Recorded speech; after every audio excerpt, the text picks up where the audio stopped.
if you're having hard-ons early mornings, spontaneous erections, that means your machine is absolutely fine.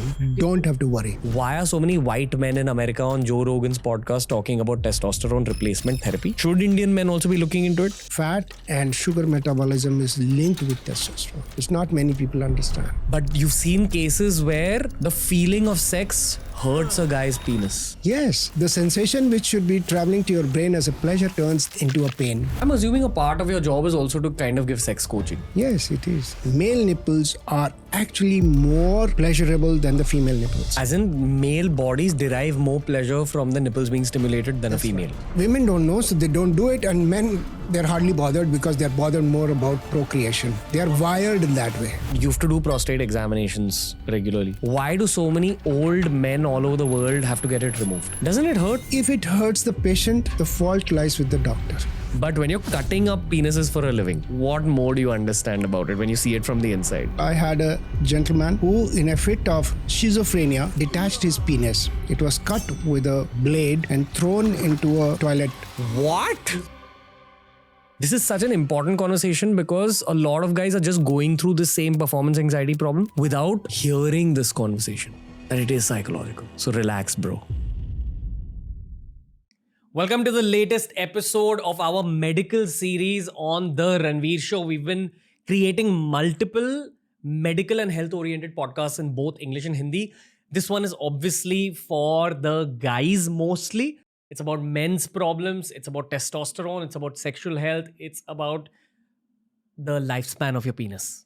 You're going to enjoy this episode because it's with one of the country's top urologists, Dr. Rajesh Taneja. This episode is not meant to be watched with your family, unless your family is super chill with this kind of conversation. It's a lot of fun. It's very informative. This is Dr. RT on TRS.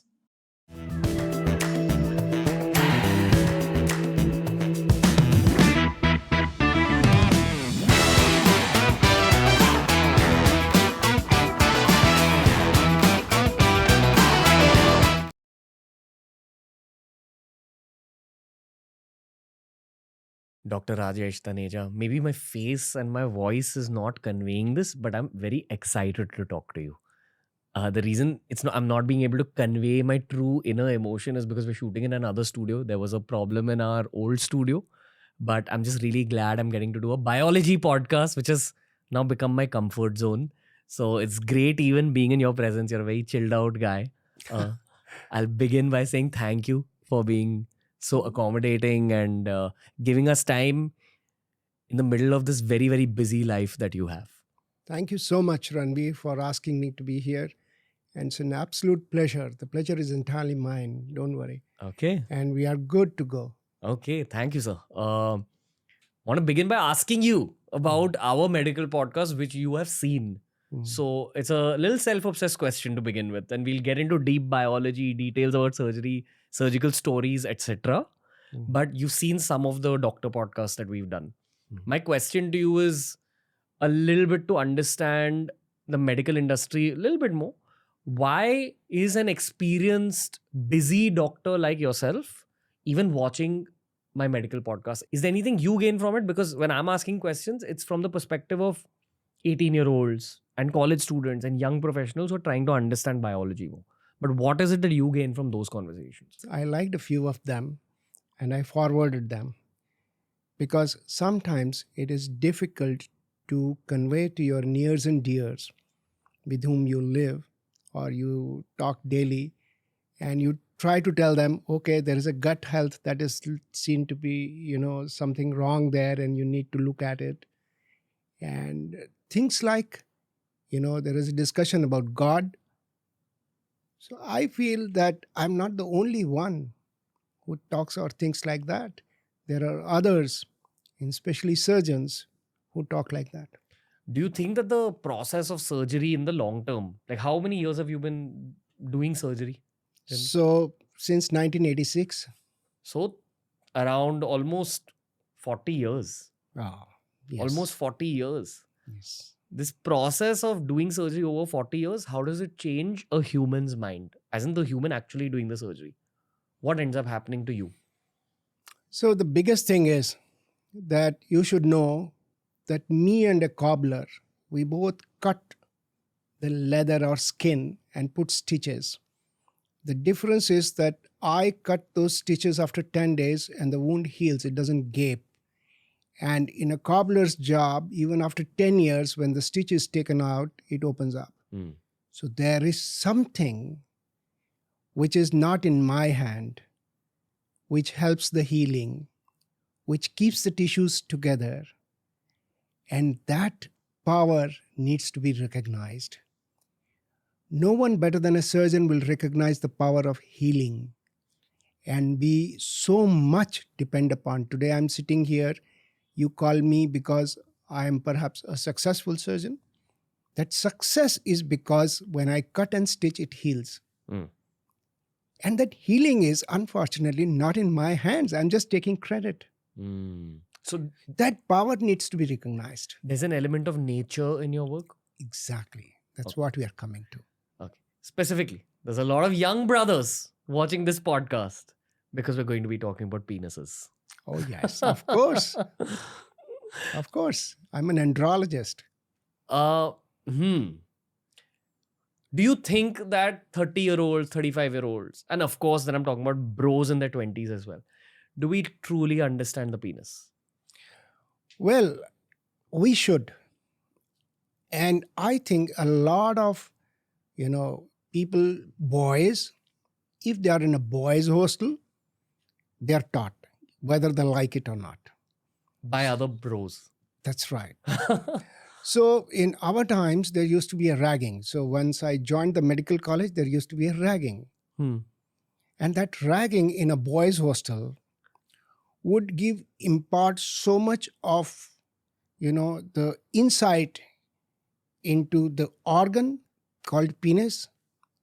And how differently people would look at it and would ask you to imitate them or whatever. For example, there used to be a hockey game. So that is how it used to be. So you needed to play hockey with it. Wow. Like literally you needed to play. So I do not know. That kind of ragging doesn't happen now. But then, so I will suggest that if you want a boy to grow into a man, send him to a hostel, boys' hostel. True. So basically, everyone had to expose their own hockey sticks in front of the other guys. That was a part of the ragging.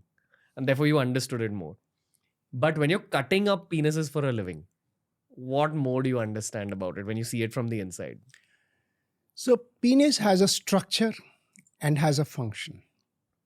So as a surgeon, I can fix a structure.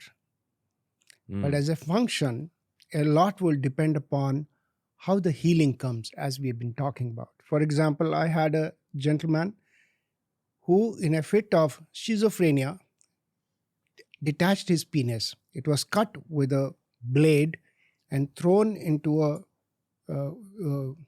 toilet. And then his brother picked it up somewhere in Kurukshetra. Oh my God. And called me up. I said, you open a bottle of saline from the nearest nursing home, put this into a saline, wrap it with a cold ice and bring it to me. And he brought it and I reimplanted that. And I'm talking about 2000, maybe 1999 or 2000. Did it work after that? Of course it worked. This guy got married and has got 2 children. Oh my God. But when I was doing that, when I was reimplanting a penis, I wasn't sure whether it would work or not. Okay, 1 second. I have to ask you a very base level question. As you're speaking about this, my body is in pain. Did you ever have to get past that as a young surgeon? See, if you're talking about pain of the patient, if I'm sitting in a chair in my clinic and there's a patient sitting in front of me and he has a pain, unless I feel that pain, I cannot treat him. The only difference between him and me is that he cannot think of a solution and I can think of a solution. I'm trained to think of a solution. But to think of a solution, I need to feel the same pain sitting in my chair, whatever it may be. It may be cancer, it can be injury, it can be whatever disease. So that is my way of working. If I cannot understand or feel the pain, or I cannot treat. How do you deal with it mentally for yourself, for your own mind and heart? Does your mental health get affected? Not at all. Not at all? Ever? Never. Never? It gets affected when, so I tell you, if I've operated like for this patient, I came back and I slept off. We woke up at 1 o'clock, was sitting in my drawing room thinking whether it will work or not. What else could I have done? How would the family feel if it doesn't work? And how would I feel? And tomorrow my residents, my staff, and they would feel that, look, our boss has done something which has failed. So that introspection is a constant thing. And my wife comes up and says, it's 3 o'clock, what are you doing in this drawing room? And I tell her, look, I'm just introspecting. Initially, she didn't understand, but now she knows what I'm doing. So that we have to go through. If I don't go through it, so perhaps I'm gathering enough positive energy and putting it into that penis for it to heal, or whether I am, kind of soothing myself, or thinking how next time if I am faced with such a situation, what else could have been done. And that is a perpetual path of evolution and progress in my skill. Let's talk about this surgery a little bit more, because you spoke about skill and even the pain you're actually talking about, the mental health related trouble you faced on that evening. It's much more to do with your skill than to do with that guy's penis and his pain. In terms of you're putting pressure on yourself as a perfectionist, as an athlete, that how could I have played a better innings, right? As a surgeon, you're seeing it very surgery centric. My question to you is a little bit like more personal, in terms of when I'm hearing this, it's hurting my body. And there's a lot of people listening to this podcast, guys who are going through the same thing. They're very conscious of their own body parts right now. So there's never been that angle. You've never seen. No, that doesn't happen to us. Okay. Because I'll tell you, for two reasons. One, the first day of our medical college is anatomy. And we are into a dissection hall where there are tables of cadavers, preserved cadavers, and you are cutting through them and seeing each nerve, each muscle, each artery, each vein, bone, whatever. This is MBBS. That's MBBS. The first day that you join MBBS, wow, you enter the dissection hall. That is the anatomy class. And we are all toppers from our various schools that reach there to that level. And we see people fainting there. Did you faint? Never. So I will tell you a small story if you allow. So there was this guy who was a very hefty guy, and he was the hockey captain of our class team in college. Third year, we were posted in labor rooms. Yeah. So we used to take deliveries. So we were at the end of our MBBS, we are supposed to take deliveries, because MBBS means you're a doctor, you're posted in a post, and you're supposed to look after at least the deliveries at minimum. So we are posted in the labor room, and we are standing like this, 4 boys like this, in a gynecology labor room ward, and there is a sudden gush of blood, and the baby comes out, and we hear a thud. And this is a 95 kg man standing with me, 20-year-old boy. He's on the floor because he could never do it. But now he's a neurosurgeon in United States. Wow. But that was his first experience with blood. But I think if you allow me, I'll tell you a story why I'm like this. So I was in class 7th, and we were taken to the biology lab, and there was a jar which was empty. There were a few jars which were empty, and I asked the biology teacher, I was in class 7th. I said, why are these jars empty? They said, because we don't have specimens enough. So if you bring some specimen, I'll put it here. So I said, fine. I went home. I couldn't sleep. I said, what kind of specimen can I bring to my teacher? Because I loved my school. I loved my biology. I loved everything. So next day when I was going, actually the school was in an Air Force compound, and I was coming from outside. So I entered the Air Force compound, and I saw a few guards standing on the roadside and with this long stick, and they were killing a cobra. So way back in 1974, 75 or maybe. So I looked at it. I said, what are you going to do with this? It was a 6 feet long cobra. So they said, what will I do? We will just throw it and some bird will come, some eagle or crow or whatever would eat it and go. I said, can I take it? They said, yes, you can. So I picked up the cobra with the tail. I was standing tall, 4 feet 6 inches with a cobra 6 foot long. And I went to the school. So I was the center of the activity in the school. So there were all the boys, girls standing there, and I'm holding the cobra in my hand. And suddenly, I'm asking for, where is the biology teacher? I brought a specimen for her. And suddenly somebody comes and slaps me. And I look back and I look at my revered principal standing there. A very nice gentleman. He's no longer there. His son was a friend of mine. And he said, what are you doing here? I said, sir, biology madam told me that we need a specimen. So I brought a specimen. She said, suppose this is alive. I said, no, they have killed it. You don't know. And then the peon brought the jar and we put it in, and the lab assistant put the formaldehyde into it and it started moving. Yes. It was alive. Yes. So I'm that kind of a person. How do you expect me to faint with the sight of blood? From real cobras to metaphor cobras. We got to get back to the subject matter though. Yes. Sorry for the long No, answers. it's great. But This then, is what podcasts are, sir. Yeah. I want to ask you about that same surgery again. Yes. That one where the guy cut off his own penis and threw it in the commode. Commode. That's right. Okay. You told the relative to put it in saline water and put it in a bag of ice. That's So right. it stayed fresh. It didn't rot. Parallelly, I'm assuming that guy's body was bleeding a lot from down there because there's a lot of blood vessels. That's right. So they tied it. I told them to tie it, make a bandage, because they went to the nearest nursing home and somebody just tied it and put a bandage. We have what is called Dynaplast, which is a very stiff plaster and it has an elastic thing. So just put it and it sticks and it just holds on. So that's how he came. What about his balls? They were intact. Nothing. He didn't do anything there. No, he didn't. So he used the old style shaving blades. There are two edges to that blade. Oh my God. So he used that kind of blade. And he would have like cut it like a piece of wood. Oh God. Did you ever ask him why? Like what was in his head? He was not in this state of mind to answer those, because nobody in senses would do that. So he was under treatment for schizophrenia.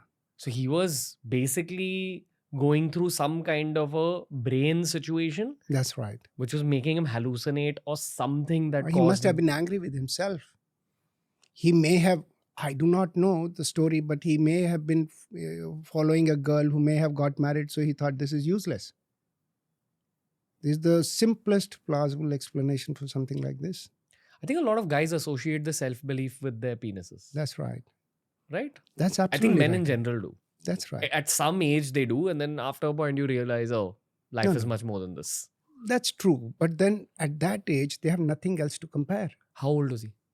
He was 24, I think, at that time. Okay. Now, as a surgeon, that guy's fully wrapped up. You get a bag of ice with his cobra inside it. How do you figure what the first step is in fixing? You give that guy anesthesia. Of course. He's taken in for anesthesia. We open the dressing under anesthesia, ready to clamp any vessel that bleeds or spurts, because penis is a very vascular organ. So it oozes blood. It is supposed to take a lot of blood. The blood supply is there. So the moment you open up, there will be a fountain of blood. That's literally right. A fountain? It is actually. So when he was lying down, there's like blood squirting out. So we just hold it. We have our technique to hold it. So what we do is we have a kind of instrument. We call it an artery forceps. We keep it ready. The moment it opens, we clamp it. It's like a plug, No, it is like a clip, like a hair clip. Suppose something like that. So you just clip it.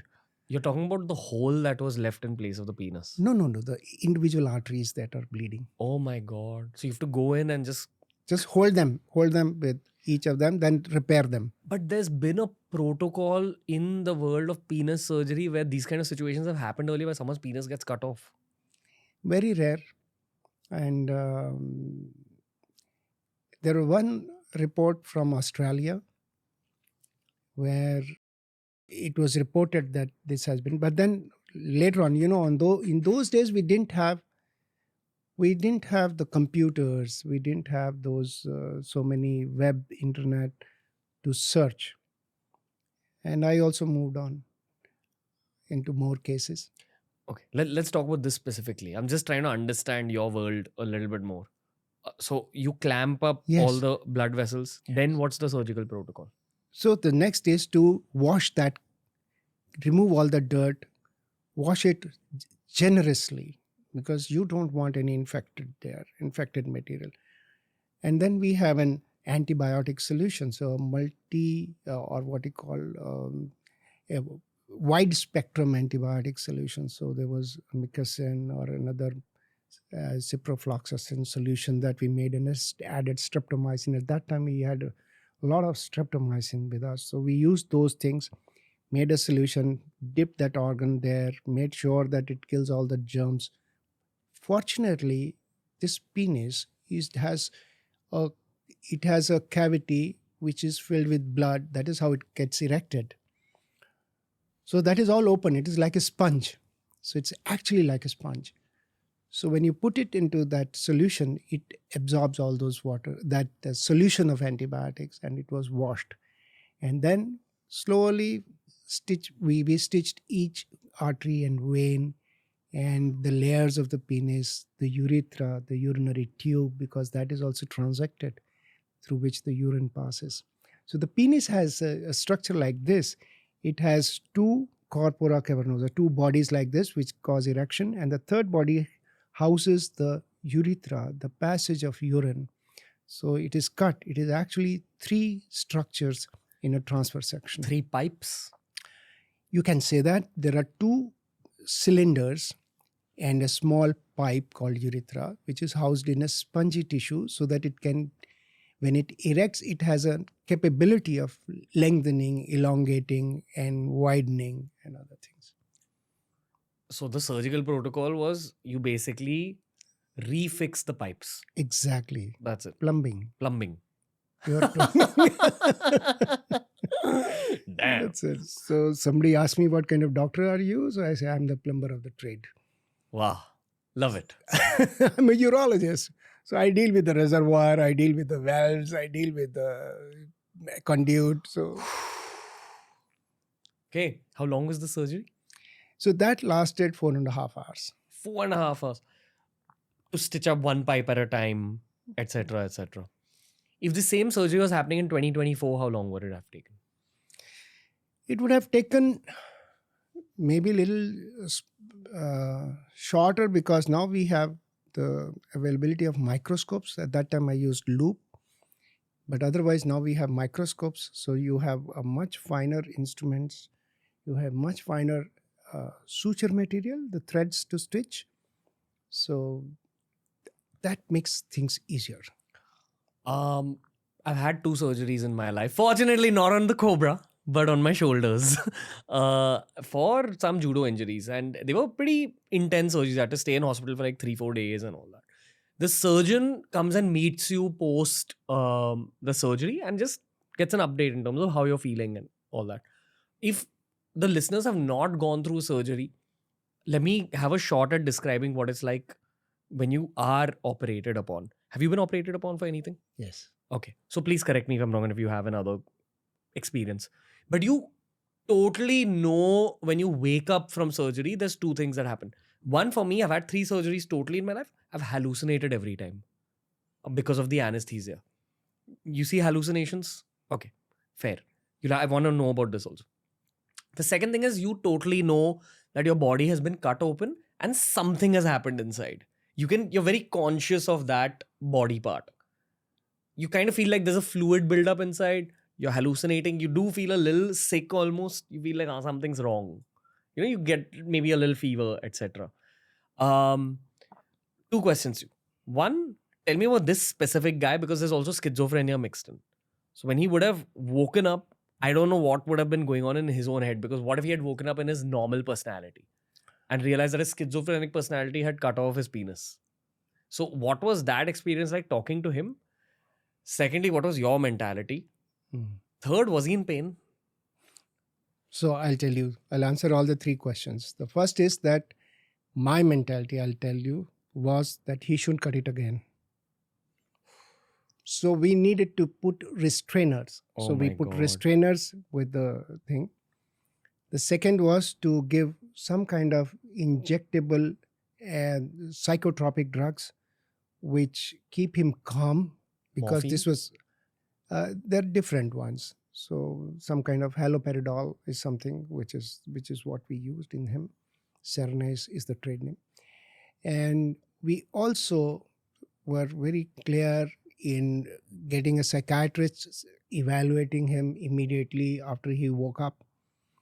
And he was fortunately, before he came to us, he had been administered something like a painkiller with a psychotropic effect. So he was calm when he came to us. And he was willing for a surgery, which was extremely rare to find. I was thinking that he would be fighting when he came, but he did not. So he submitted himself for the repair. That was the best thing that could have happened on that day. And next day morning, when I'm talking to him, and we don't broach the topic, I don't ask him, why did you do it? My job is to go and tell him only positive. I went and told him, look, you're absolutely fine. You're young again. So don't even think that something has gone wrong. You haven't done anything wrong. There was something that went wrong and I fixed it. And in all probabilities, it will work. So don't even think. And what would you like to eat? So chole bhature. So something like that. So that is the whole idea. When you are actually looking at the patient, he's into a lot of trouble. You need to distract him from feeling pain and discomfort. And the best thing that I find is you offer them what they want to eat. For example, it's a kid, we get an ice cream for him or a chocolate for him. If it's an adult, if he's a Punjabi, we tell him chole bhature. So we tell them, what do you want to eat? So that is the thing. And once you offer something to eat, so then he knows that, yes, I am at home. I've arrived. Because that's when the body can begin healing. That's right. Positivity is the extremely important thing. See, we started with the talk that I said that there's a power that heals. That power is driven away by negativity and is brought in by positivity. My job after the surgery, I've done my job as a car craftsman, but my job is to make sure that it heals. And the way it heals is that the person has to be absolutely positive. So I go to the room, I crack jokes, I talk about the weather, I talk about his other things, and I make him walk, and I talk about what he wants to eat. What was he saying about this whole thing? Did he address it at all? Yes. So before he was discharged, I told him that, look, you did something which you shouldn't have done. And I'm sure you understand that. He said, yes. And I told him, look, I have been able to fix it. God has been very kind to both of us. But make sure that you protect it, because it is your responsibility to protect it. And it is no longer yours because you have cut it and thrown it. It is my penis that I'm handing it over to you. So this is mine and I'm giving it to you to protect it. Will you do that? He said, yes. And that's how it is. You know, when we make a mistake professionally, my protocol is always you go back to the mistake, you understand why it's done, and you respond to the situation. I'm assuming that his mistake was that he didn't take his psychiatric medication. Therefore, he went into that aggressive phase. Right? That's the mistake. Most likely, yes. So your call to action to him was, listen, just take care of your brain first, because this might happen again. Correct? Okay. The other question that I have for you related to this same case is, the penis has a lot of nerve endings. That's why it's a sex organ in the first place. Now you can repair the pipes, you can repair the skin, etc. How do you ensure that the nerves also get repaired? Because he's cut through the nerves also. So did he even have sensation? He did. So body is great. Nature is great. One of the best computers is the human body, or any living being on the earth, whether it's plants or animals. They've been bestowed upon by mechanisms which protect them. Life doesn't go easily, even if you try to take it off. It's very difficult. We are very tenacious. Life is very tenacious. It's not easy to go. Similarly, at that time I did not repair nerves because I didn't have the microscope or something. But the nature grows. There's something called nerve growth factor that is there. So whenever the nerve is cut, the nature brings in what is called nerve growth factors, the vascular growth VGF and NGF. And these are the growth factors which perpetuate. And he was young. He was 24. Is this like a precursor to nerve tissue? Yes. So it allows the nerves to grow. So the nerves will start growing here. There are nerves here. Because they are vascularized, they don't die, but the structure is there. So these nerves will come and they will find another nerve and get into it. So they'll bridge. The only problem is if something like that happens to your main switch. So when you switch on the fan, it is the light that switched on. So that can be cross connection. Oof. Beyond that, nothing else, which means the sensation which should be traveling to your brain as a pleasure turns into a pain. Oh my God. That is the only thing that we have to be worried about. Because the nerve, instead of connecting to the same pleasure receptor, connects to a pain receptor maybe. That's right. Oh, so what happened in his case? He was fine. So He was nothing went fine. wrong. No, he had sexual activity after that. He produced 2 children. But you've seen cases where the feeling of sex hurts a guy's penis. Yes. Which is exactly a situation like this where the nerve is actually joining with the pain receptor. It is actually not post-surgical, but patients who have diabetes or diabetic neuropathies or a neuropathy for another cause. What is neuropathy? Neuropathy is any disease of nerves is neuropathy. Okay. So a disease of the nerve. So there is a nerve ending which is going into the penis and it is touching the glands. And somebody is touching the glands and a pleasurable sensation is going to go back through the nerve. But here the nerve is, under inflammation. So it takes that pleasurable sensation into pain. So patients keep complaining that there is a painful pricking sensation in the penis. And that's very usual. I see it very often, once in a fortnight in a diabetic man. So it's something that gets created over time. It is injury to the nerve. There is inflammation to the nerve. Due to a diabetic body. Diabetes. It's important to take care of your health. That's right. Like Absolutely. It can even affect you down there. Yes. Imagine just overnight, one day you wake up and the same feeling that was giving you pleasure once upon a time now gives you serious pain. That's right. Oh my God. Next time you're thinking of having that cake, just think of this moment from this podcast. Oh my God, sir. Yeah. All right. I want to talk a little bit more about this nerve tissue situation from a biological perspective. Okay? Yes. Now, the process of sexual activity is meant to be pleasurable. That's right. Right? That's right. And that pleasure happens because of pleasure-based nervous pathways. That's right. Right? So, if you're in the act of sex, your penis is sending back a pleasure-based signal to your brain that this is good, do it.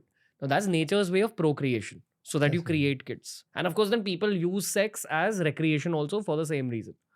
My question is, why aren't nerves like that present in your hands?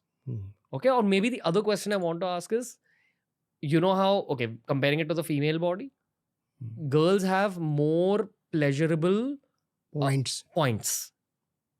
Guys usually just have one, but the truth is, and we had a sexologist also on the show long ago, she said that actually even guys have pleasurable points, but lots of men don't even know that certain points are pleasurable because they've not explored it sexually. Now, I'm actually asking you this both from a sex perspective and a biology perspective. So the same pleasure-based nervous pathways that are present in the penis, are they also present on, say, your back, your earlobes, your neck? Yes. And it's different for different men, like based on their biology. That's why it is being loved in those points gives you pleasure? See, if you look at a sensation, there are various sensations which we are taught as MBBS students. So Sure. there is a touch, pain, temperature, vibration. These are the pressure. These are the 5 sensations that the nerves are supposed to take. Touch is a sensation which can be always pleasurable unless it is a rough touch. So we are talking about touch. We are not talking about pressure, pain, or pinch or something. So it is about your brain being wired. For example, I'll give you an example. So when you are with your loved ones and she's touching you, wherever she touches you, it is going to give you pleasure. Whereas, suppose you are standing in a crowded place and somebody touches you, you may just slap him. The touch remains the same. It is about the wiring and the final interpretation in our cerebral cortex. Right. Because the touch is going to go into the cerebral cortex for processing. And after the processing, the brain decides, or your psyche or your wiring decides how to react to it. You can derive pleasure out of it, or you can, derive offense out of it and react accordingly. So somebody rightly said, whatever you mentioned was right, that the male nipples are actually more pleasurable than the female nipples. As in, male bodies derive more pleasure from the nipples being stimulated than That's female. right. That's right. So it is only that women don't know, so they don't do it, and men, they're hardly bothered because they're bothered more about procreation. They're wired that way. I think for men and women, at least what I've understood based on all the people we've had on the show and conversations with friends, I think sex is very different as an activity. I think for a lot of men, it's just about the final result. It's just about the final orgasm, and both for themselves and their partners. Like there are guys who actually care about the partner's orgasm also, and who prioritize that in sex. Often girls will say that these are the best kind of male sex partners. Yeah. But the actual fundamental key difference is for men, sex is about the orgasms, theirs and their partners. But for women, it's about the whole process. They care about even like the conversation you have before the sex.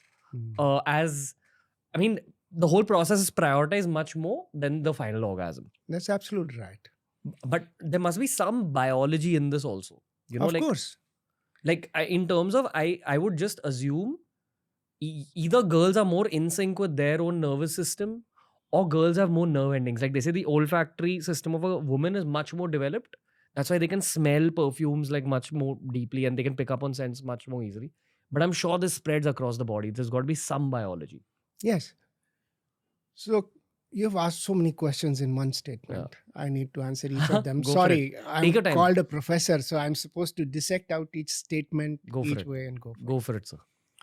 So first thing you said is that it is the behavior which is different from men and women. If you go back to, say, thousands of years in the cave era, men were supposed to go hunting. It would take 1 day, 2 days, 5 days, 7 days, but they would come back with a bounty. They would give it to the woman. Woman would divide it amongst the children and make sure that the neighboring woman's child doesn't come and eat that. That is how the cave was. Men needed to procreate. They had little time at home, so they would procreate. So men are wired to have sex quickly, ejaculate, and go, finish. Women, on the other hand, imagine her man is away for a hunt. If she's easily stimulated into sexual activity, there will be so many men who can come and do that to her.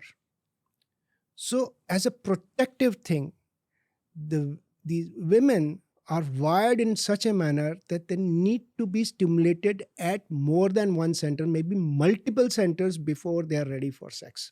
So, and biologically, does this mean more nerve endings in other body parts? That's right. So they're all together. Only then she would want somebody to have sex.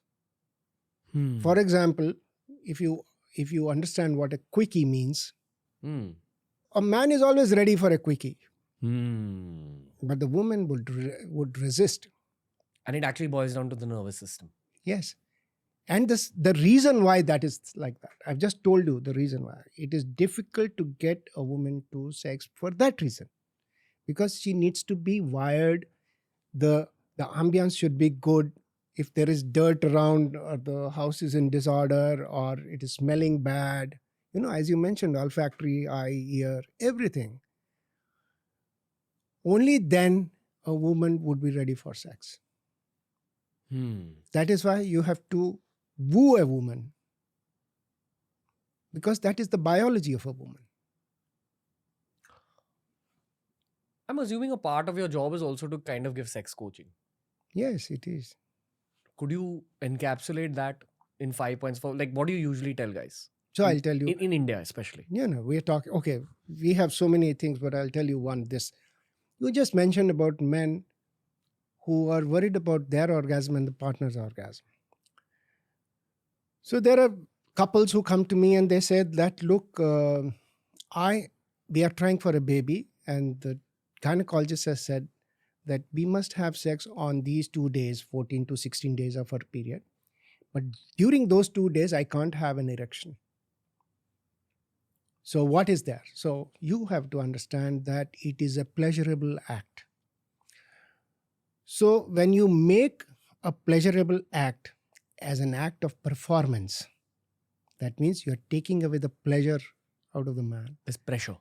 So you're taking away the pleasure. So the glans penis is supposed to get stimulated. It goes to the mind, and mind sends the signal for the erection to persist and gets more stimulated. And again, it goes back to the mind and brain, and it gets another stimulus to stay erect. But what happens if you are not thinking about that pleasure? So you say pleasure to bhaad mein gaya. So you are not worried about the pleasure. So the boy is worried about ovulation time, fertilization. So there's no pleasure, no? So he's performing a duty. So when you take away the pleasure, the performance goes. And then he's into a vicious cycle. So there is a poor performance, and then there is a guilt, because the woman is going to come out and say, what the hell have you done? You spoiled my evening, and you've not been able to fertilize my eggs. Then he goes into depression. And from depression, he then takes some courage and again approaches the woman for sexual activity. But then in the back of his mind, he has pre-performance anxiety. Which happens to a lot. Every guy I've ever spoken to has gone through this situation. So pre-performance anxiety will reduce the performance. And the whole vicious cycle, the 4 things, the poor performance, guilt, and depression, and pre-performance anxiety, and then poor performance. So it's a vicious cycle. So most of these people come to us like that. We had Dr. Vijayant on the show, on the Hindi version of the podcast. We spoke about this in detail. And the basic outcome was you actually need the partner, in this case, to be encouraging verbally. Yes. Just say it's okay. And give comfort, give nurturing. Sometimes it even takes a few months for a guy to get out of that performance anxiety cycle. But once he's out forever. So you actually need the girl to give verbal cues and say it's okay, be calm, etc. Is that what you've seen? So I'll come to this. Sure. So this cycle, vicious cycle, published under my name in 2007, Journal of Sexual Medicine. This is when I published this. So there are 2 situations when the couple comes to me in this situation. There's a woman who is very harsh. So she's like a principal of the school. And there's a boy who can't answer what is 2 plus 2. Because if he answers wrong, he's going to get a stick. Now tell me, how can this man have erections with this woman in this situation? So you're absolutely right. We need to, in such a situation, counsel the woman. So many times women would understand. But in today's time, I'm talking about 2024, in the last 20 years perhaps, women have changed. They have their rights. They're aware of their rights. Last week only, I had a patient in whom the woman said that, look, we are married only for a year. I have the whole life with me. I'm going to divorce him. There are couples who have been together since, say, mid-school, high school, and they never had sex. They get married, and the boy is not able to perform, and the woman leaves him. Now, you need to find out. So what I do is I put them together and I ask the woman, do you want to patch up or don't want to patch up? So if you want to patch up, the first step is the very first step that I accept is that you have come all the way, taken my appointment, sitting in front of me means that you want to patch up.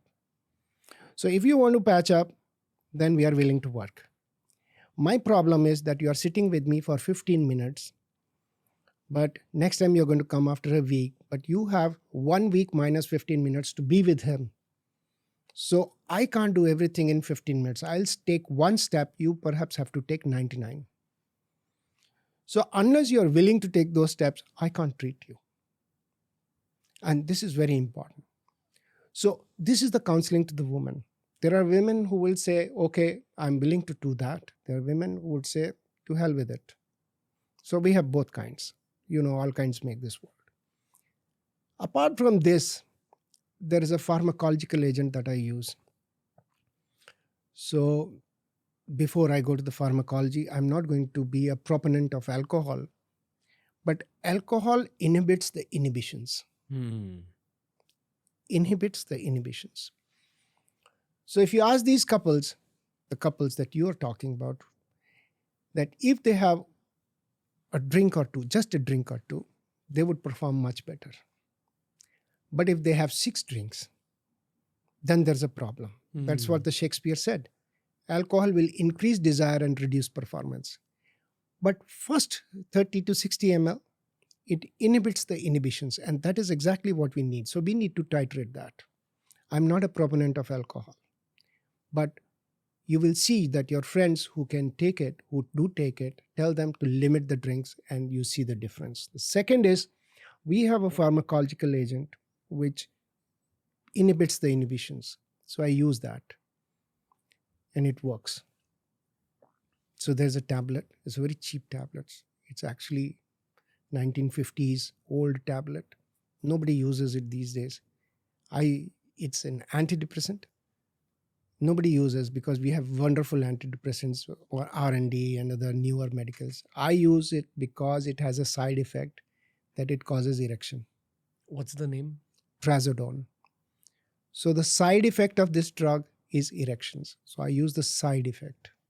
So I'm visualizing a depressed guy in the 1950s taking an antidepressant and then that is how it was found. Really? Yes. If you look at the pharmacology book, so we read what is called Lawrence pharmacology, and there's a story about it. There was this banker who went and reported this.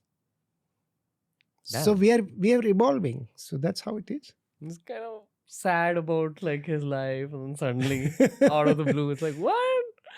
So when I was doing my third year MBBS, when we are taught pharmacology, that was the day I realized that I will use this molecule once, and I did that, and I'm still doing it. Published it in Journal Sexual Medicine, 2007. So that's how it is. Yeah. And sometimes I think in situations like that, like I've had so many bros of mine confide in another brother. That's what you do because you don't know who to talk to. Exactly. So a lot of bros come and say, listen, I'm having this issue. In most of the cases, 99% of the cases, the guy is usually anxious about his job. He's an anxious guy in general. That anxiety is making its way to the bedroom. And as a bro, all you tell him is, listen, it happens to every guy. Chill. And it'll be a phase that you'll get past. Just you need your partner to support you. If that partner supports you, you can go through a lot. Exactly. That's the bottom line here. That is the bottom line. The partner has to be important person. I take the fees, I take the credit, but the treatment has to be done by the partner. Very clear. In India especially, what other kind of sex coaching do you need to give people? Because this problem is actually very common, what we just spoke about. Performance anxiety. Is performance anxiety the most common? Yes. So I will tell you that I will give you the history of what is written in the books. So in 1980s, it was thought, till 1980s, it was thought that 90% of erectile dysfunction, I'm quoting Western literature. Sure. 90% of erectile dysfunction is functional. That is, this means there's nothing wrong with the organ. And 10% is there is a problem with the organ, for example, diabetes or something. Which is what we spoke about, the pain. That's right. So diabetes causes sclerosis or fibrosis or obstruction of the blood vessels, so that there's no blood supply. It causes inflammation of the nerves, so that there is no sensation. There's no blood supply, there's no sensation, so organ has to, it eventually cannot perform. Diabetes is basically like it's eating your body from the inside. That's right. It's a dreadful disease. Go on. So till 1980s, the Western literature talked about 90% being functional, we call it, or psychogenic, and 10% being organic, means there's a problem in the organ. And 1980s, we started having what is called penile implants. So the literature in 2010 would tell you that 90% is organic and 10% is psychogenic. That's a Western literature. So how does it change? Obviously, I'm not blaming anybody, but then there are forces which are industry driven. And imagine, it is easier for me to treat a couple like this by putting an implant rather than trying to convince the lady that you have to be supportive. Please correct me if what I'm going to say is wrong. What you're effectively saying is there are lots of problems related to sex. All those problems boil down to erection or the lack of it. In most cases, it's actually psychological, where the guy is just feeling anxiety, what we just spoke about. But there's a lot of money to be made in this industry by the pharma companies and by people who make implants. Therefore, they push for research that suggests that if you're having trouble getting an erection, you either get an implant or you take a medicine for it. Is that what you're trying to say? Absolutely right. Absolutely. So I will give you a small story. Sure. So I used to go after I started my practice, I used to go to a place 500 kilometers from New Delhi, and I used to conduct an OPD there, and there was a big army cantonment there. So one day there was this soldier who came and saluted in a very crisp uniform, and he said, "Sir, I am going on leave tomorrow." I said, "That's very good, you should go." Then this young soldier tells me that, "Sir, but I don't have erection."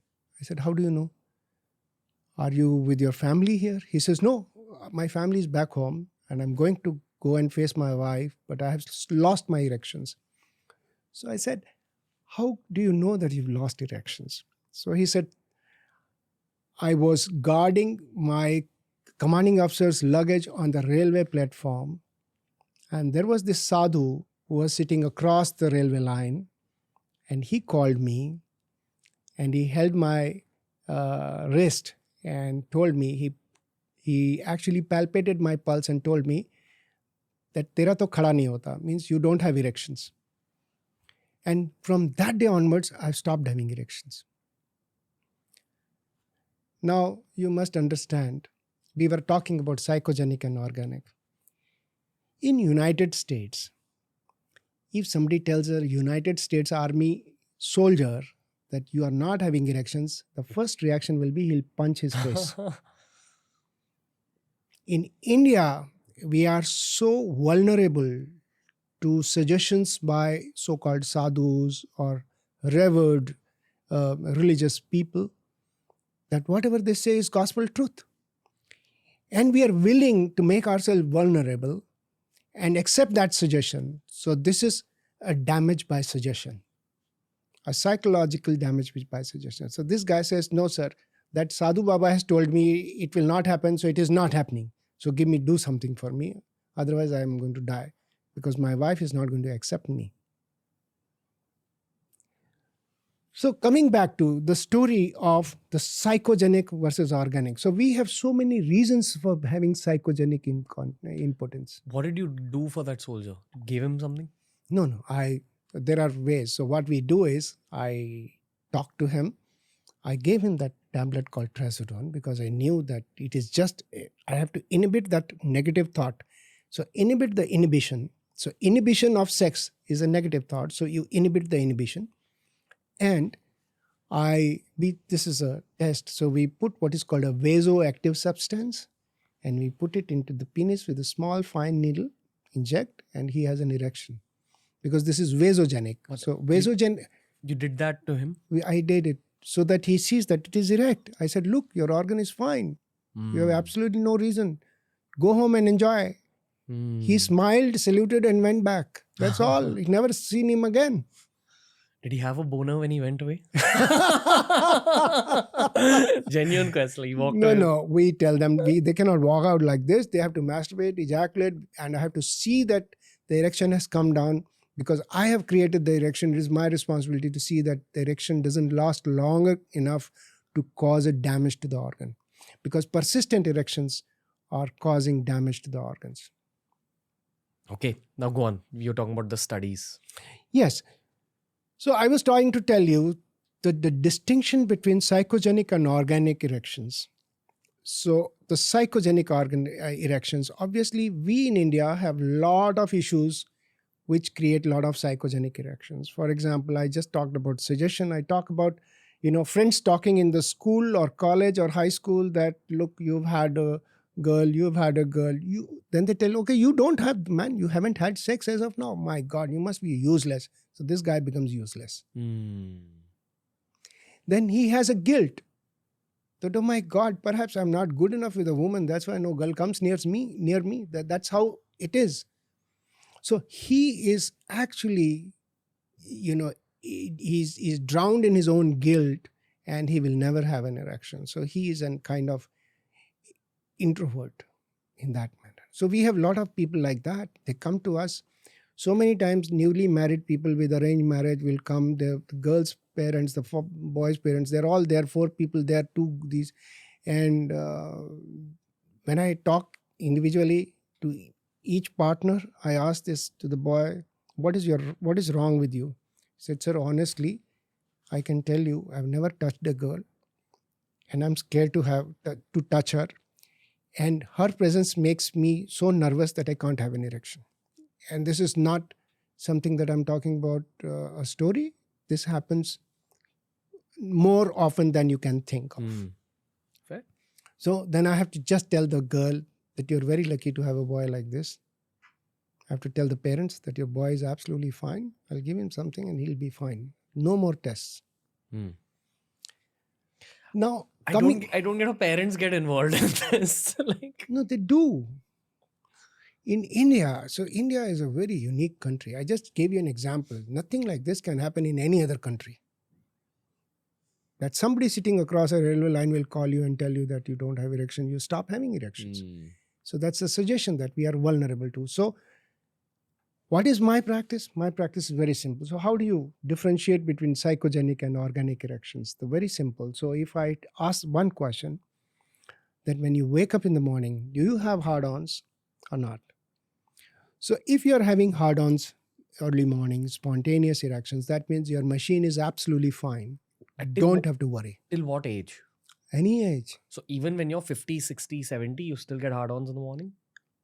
The frequency decreases. A lot depends upon testosterone. You cannot decide what is the age at which you will go bald. Can you have an age? No. At what age will you have a gray hair? Do you have an age? No. So it is not like that. This is individual. So those people who exercise and continue to exercise, their testosterone is high. So whether it is a male or a female, somebody who is a sports person is likely to have a higher sex appetite because the testosterone, even in female in that case, is high. And the role of testosterone in females is sexual activity, which not many people know. So, for example, somebody got a Viagra for men. They say somebody who discovers a Viagra for women will be multimillionaire. Why? I just told you, to get a woman to bed, you have to touch all the points. There are so many things.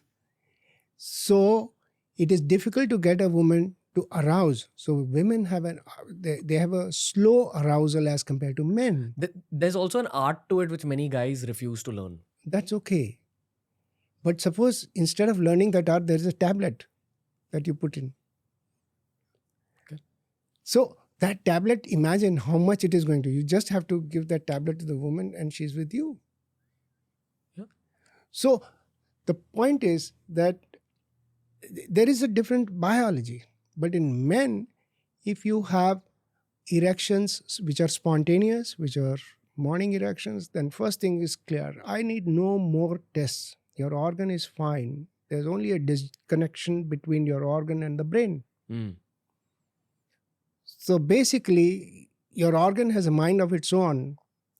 It will erect, but not with your efforts or your wish. So it has its own wish and command. It's not under your command.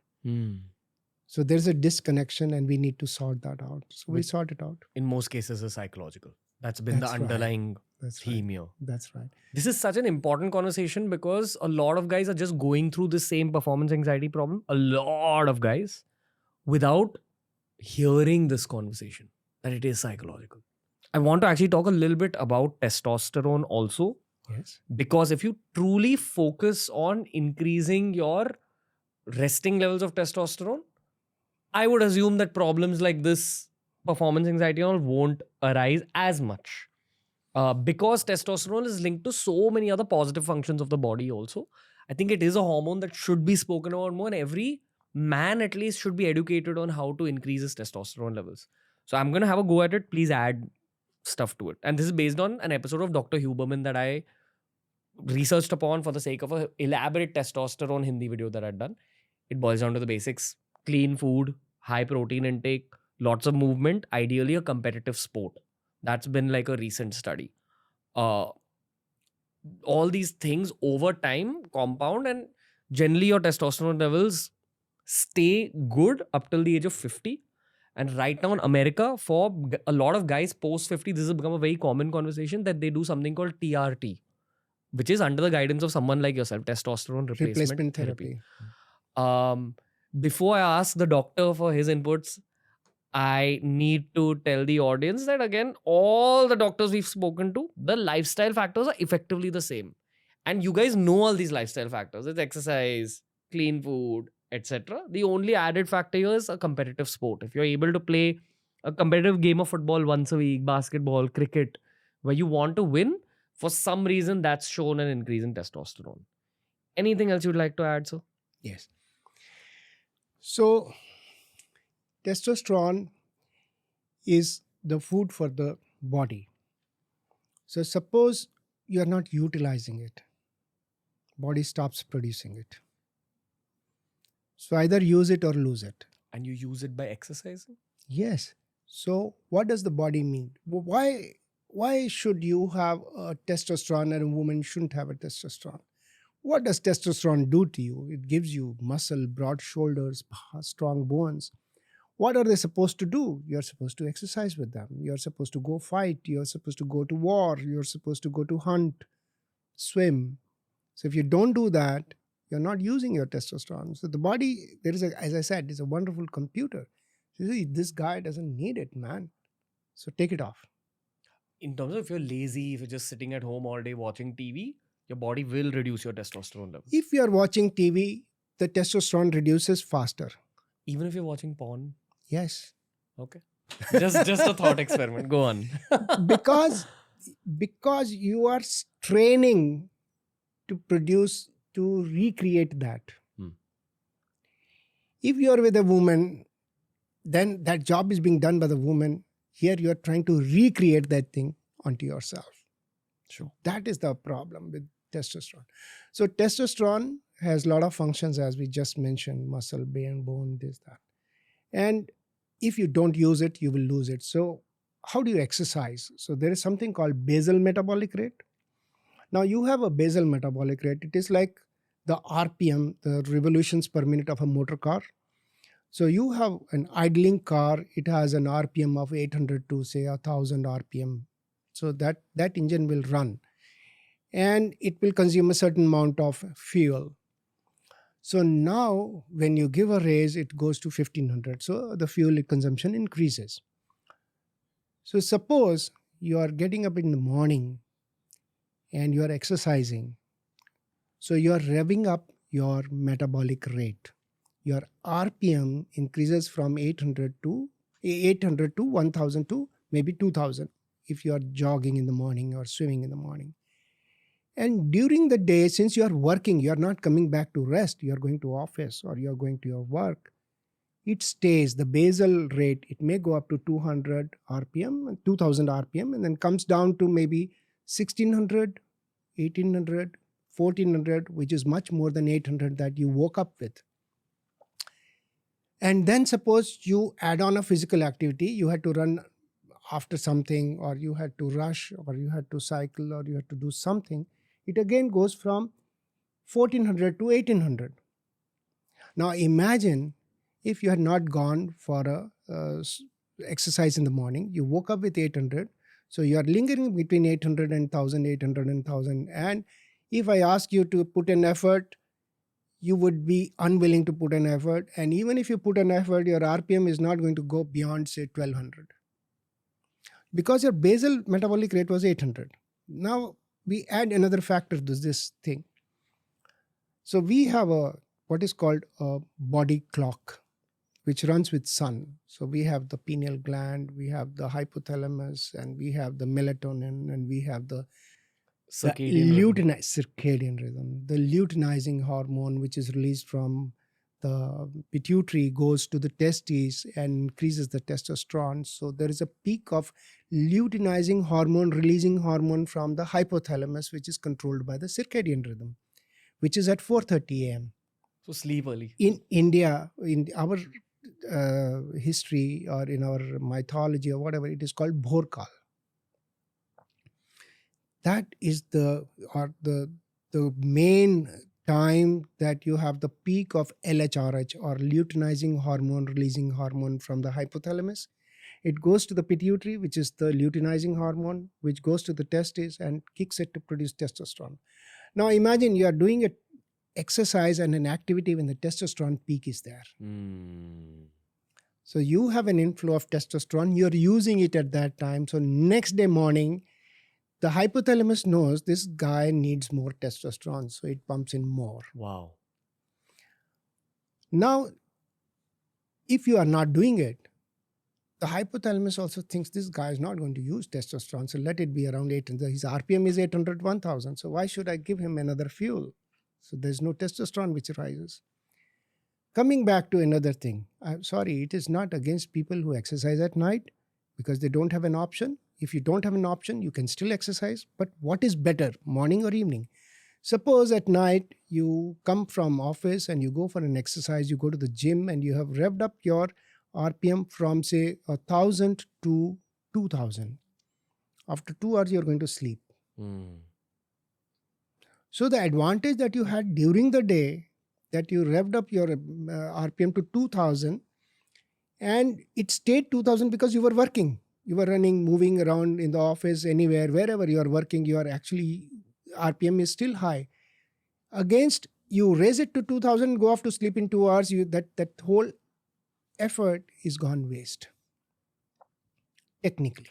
You're effectively giving very easy hacks to increase your testosterone. Yes. And the hack is sleep early, wake up early, work out in the morning.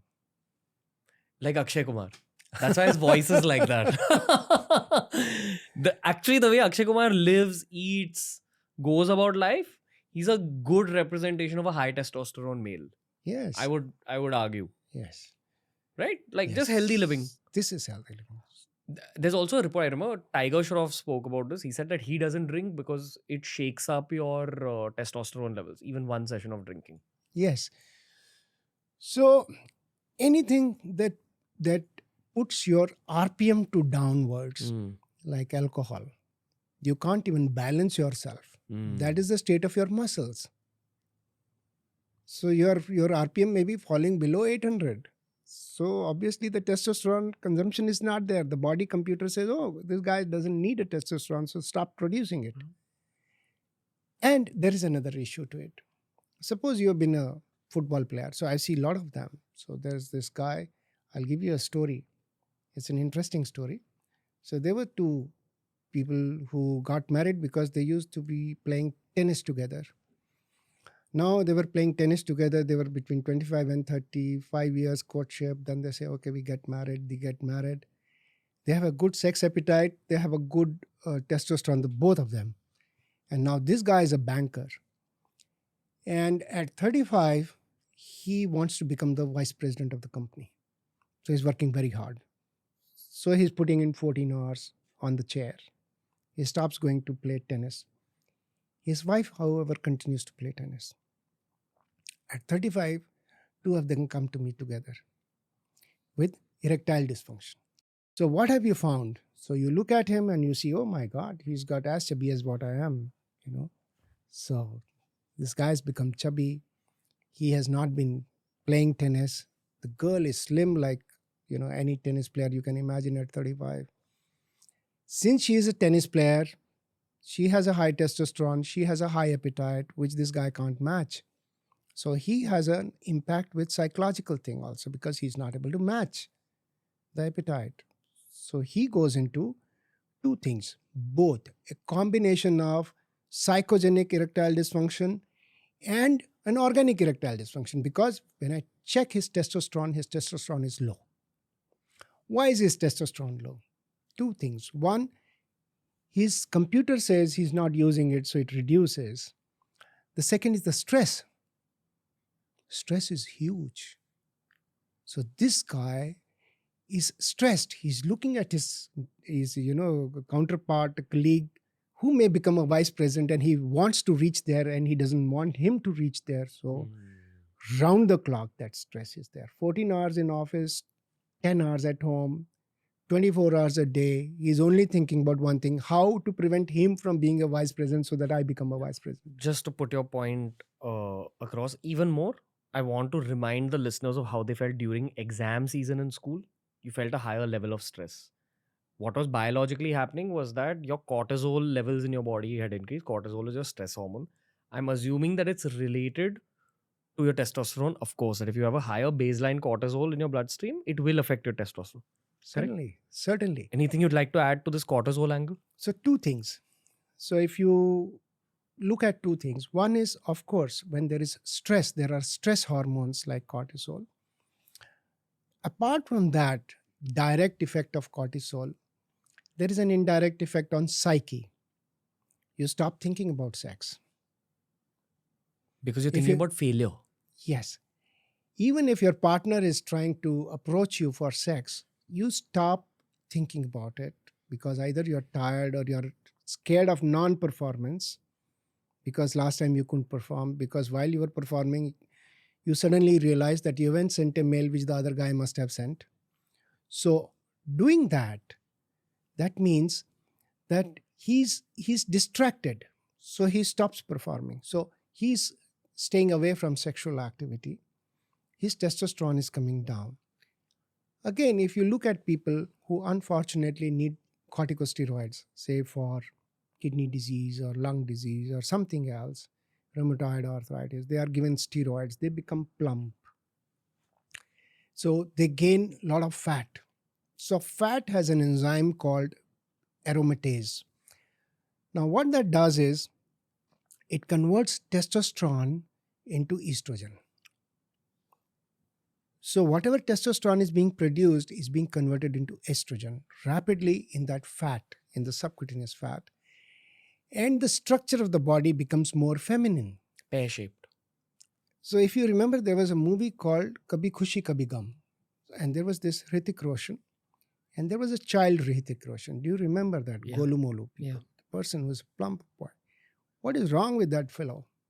And how he became Hrithik Roshan. So there is a biology transition between that boy and that.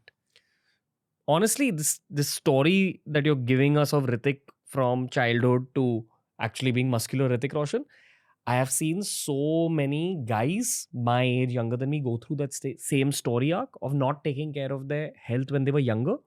And then eventually in life, realizing pretty early on that either they got, what's pre-diabetes called? Yeah, that's right. So they become this basically pre-diabetes only, Yeah. latent diabetes, and that manifests. Like for me, again, same thing. I was a judo player, very fat, but judo player. So I was strong, but unhealthy on the inside. I had gallstones at 16 and I had a gallbladder removal surgery at age 16. So that surgeon very politely told me that you'll die at 25 if you eat this way. And then that just got me very deep into fitness. Like at age 16, 17, I started running. At age 18, I started weight training, and I've really taken care of myself a lot in my 20s. Best decision of my life because it changes your personality also. Thing is that personality change that you go through then applies to your career, it applies to your ability to lead, etc. But biologically speaking, what's truly happening here is that your testosterone is high because you're taking care of your body, you're sleeping on time, you're eating right, you're exercising, uh, and that high level of testosterone genuinely helps your career. I truly feel that because it's sort of also called a hormone that's a latent motivator. You just feel like going out and achieving more things in the world. Uh, I'd like you to begin this next phase of the podcast wherever you like. Do you want to begin at the Hrithik Roshan part? Do you want to begin at the personality aspect of testosterone? You go for it. So I'll touch all of them. Sure. First of all, let us beg pardon from Hrithik Roshan because we're using his name. It is not that. It is a character in the movie called Laddu. Laddu. That's right. So consider Laddu. So he's a golumolu kind of a person, and he eats whatever he wants to eat, dietary indiscretion, and he's very moody, and he doesn't want to focus into anything. He may be not listening to anybody. He would eat whatever he wants to eat and not what he should be eating. Now, when somebody has that kind of a habit, it is perpetuated. Why is it perpetuated? Because what you're eating, sugars, they go straight into your gut, and then they go there and change the microbiome of your gut in such a manner that you are only feeding the wrong kind of bacteria in your gut. And if you see what the story about the bariatric surgery, it is not only about making the gut small, the stomach small capacity. When you do something there, the local hormones change and they reduce the fat. They reduce the fat absorption. They cause some kind of change in the local hormone milieu that the fattening effect of diet reduces. So it is not only the direct amount of calories that you're taking, but it is something else which is happening there. And that is related to the jejunum, the gut microbe. The jejunum is the small bowel just next to the upper small bowel, or you can say upper small intestine is jejunum. And that is the seat of all these hormones, the duodenum and the jejunum. So coming back to the diet. So when you're having a dietary indiscretion like that, a lot of sugars, they are immediately absorbed from the small bowel, and the small bowel actually thrives with bacteria which just need sugar. So they keep multiplying and you don't have the healthy bacteria in your gut. So suppose you were to take a lot of fibers.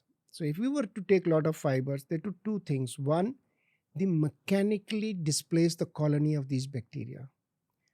Two, they line up the intestinal level in such a manner that even if you take sugar after that sugar is not going to give rise to or potentiate the growth of negative bacteria.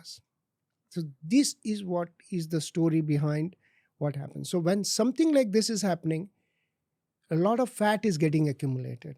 When the fat is getting accumulated, as I said, it has what is called peripheral aromatase. Aromatase is an enzyme which converts the testosterone into estrogen. And if you see these boys, they will have breasts. They will look like feminish breasts. And they will have small external genitalia. The hair growth around the genitalia, which is the pubic hair, is of the feminine type. Which is less? No, the hair growth in feminine type is an inverted triangle. In a male type, it is the upright triangle. That's the pubic hair. So that is how the pubic hair is supposed to be.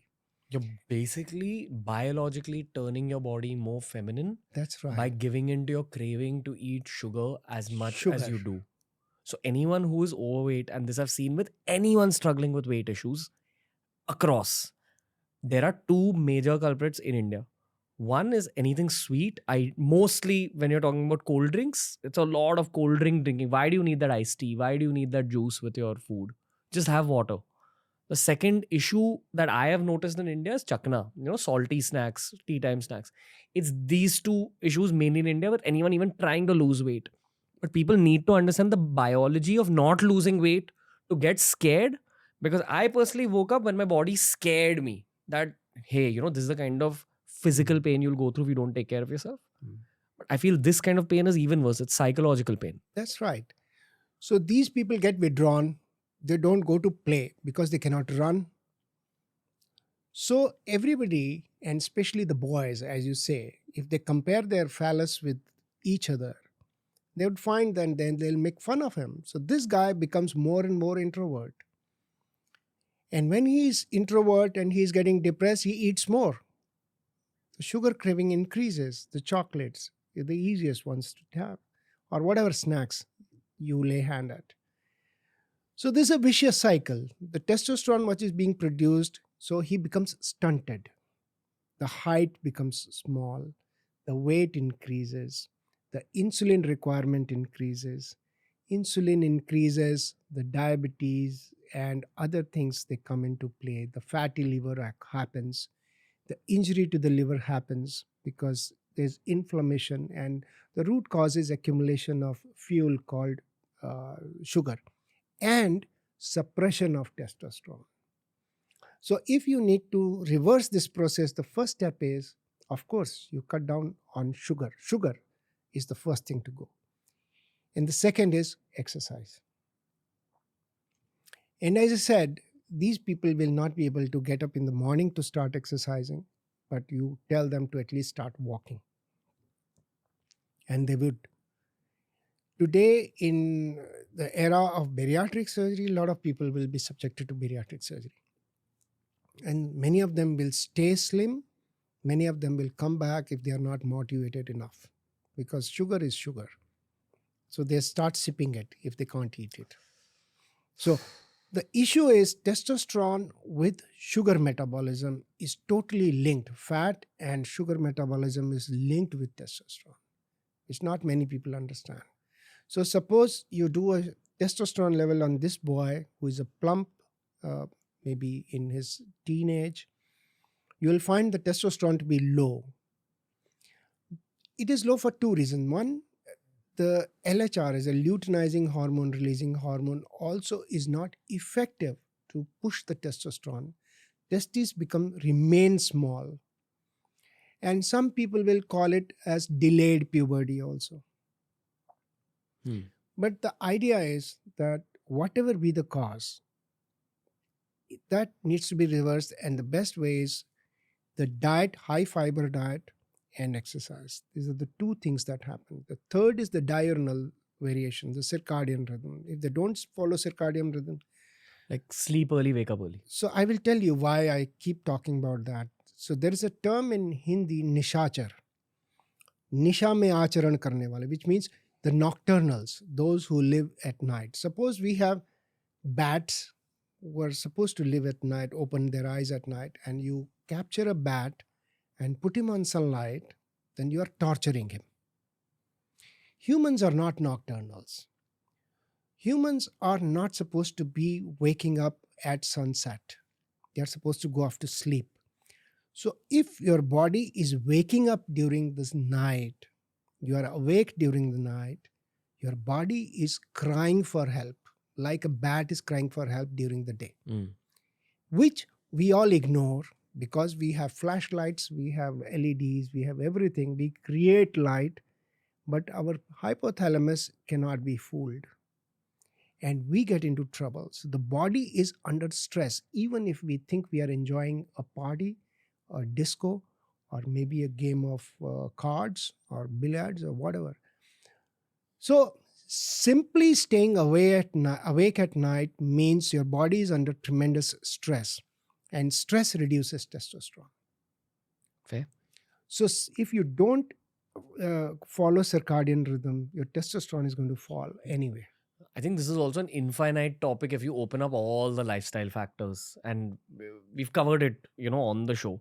What I actually want to talk about is something we've not covered on the show, which is masculine aging. Um, I would redirect anyone who wants to know more about this topic about increasing testosterone to our past videos, which we'll link below. But this masculine aging thing, which is the natural decrease of testosterone, this happens even to like the healthiest guys. And this is the kind of conversation I'm having with a lot of friends my age. In terms of, we all watch cricket growing up, football. Why do players' performance start dipping at 30, 35? It's effectively a decrease in testosterone, which then leads to other physiological changes in your body.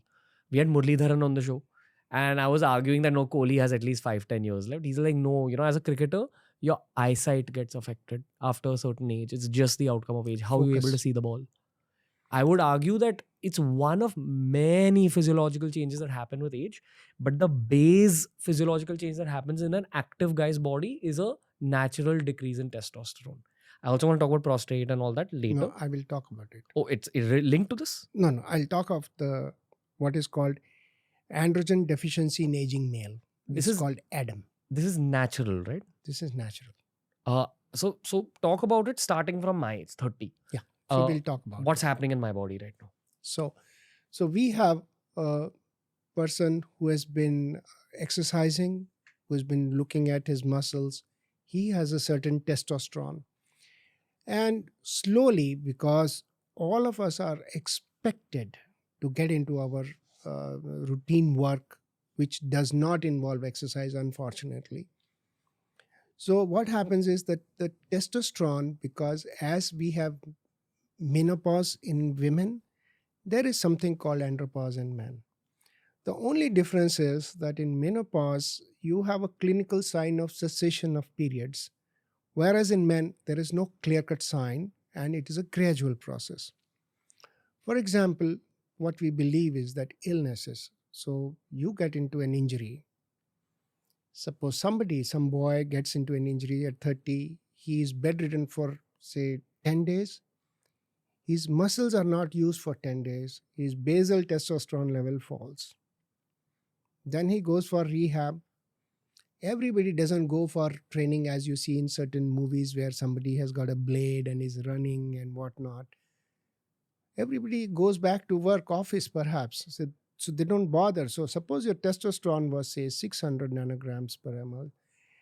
And you have been in bed for say 15 days because you had a fracture or you had a fever or typhoid or a viral illness which was prolonged. Or you're just burnt out because of work. No, I'm talking about a very specific thing, injury to the body, which reduces your physical activity. Fair, okay. So when your physical activity is reduced, your testosterone consumption is reduced, your basal testosterone level falls. So your testosterone was 600, you get hit by a car, you get into a hospital for 6 weeks. When you wake up when you get out of the hospital, your basal testosterone is supposed say 400. Then you start coming back to work. You are not rehabilitating as a physical activity, but then you are good enough to go to office, so you start going to good enough to go to office. So testosterone may increase from say 450, from 400 to 450. It doesn't go to 600. So every single episode that occurs to us beyond 30 years of age brings down our testosterone to a level which is not recoverable. So slowly, suppose from 30 to 40 years, in those 10 years, you had 5 such episodes where you had to stop exercising. Your basal your basal testosterone today is 600 nanograms per ml, but it will drop down to 400 simply because of these conditions. Snakes and ladders means the snakes. Yes. Which bring it down. That's right. Here, you may go back again, but you will never reach there. That is the issue. What's a practical version of this? Matlab, practically, in what kind of career does someone keep getting injured or keep falling ill? No. Falling ill, we all have like viral fever, typhoid, diarrhea. So, any small. The reason I'm asking that is I'm trying to understand this whole prevention is better than cure situation. While there is no complete prevention here, maybe one way to prevent this snakes and ladders, snake situation happening is you work on your immunity. Yes. So I'll talk about one more point here. So suppose you had 600, you fell down, you came out of the hospital at 400. If you consciously want your testosterone to go back to 600, how many of us know that we need to go back? You will start exercising. You will build up your muscle again. You will look at your diet critically. So in India, what happens if you are sick? They give you desi ghee, which increases your fat, which decreases your ability to exercise, because if you are running at 45 kgs and now you're running at 60 kgs, you are adding 15 kgs load to yourself. Your performance reduces, your testosterone consumption reduces, so your testosterone production reduces. So if we were to get a lesson from this talk, it is that if I get sick and I'm off my exercise for say 15 days, I must make sure that I go back to my previous exercise level and understand that my stamina should be like that. This is the least we should be doing. Despite this, it will still decline.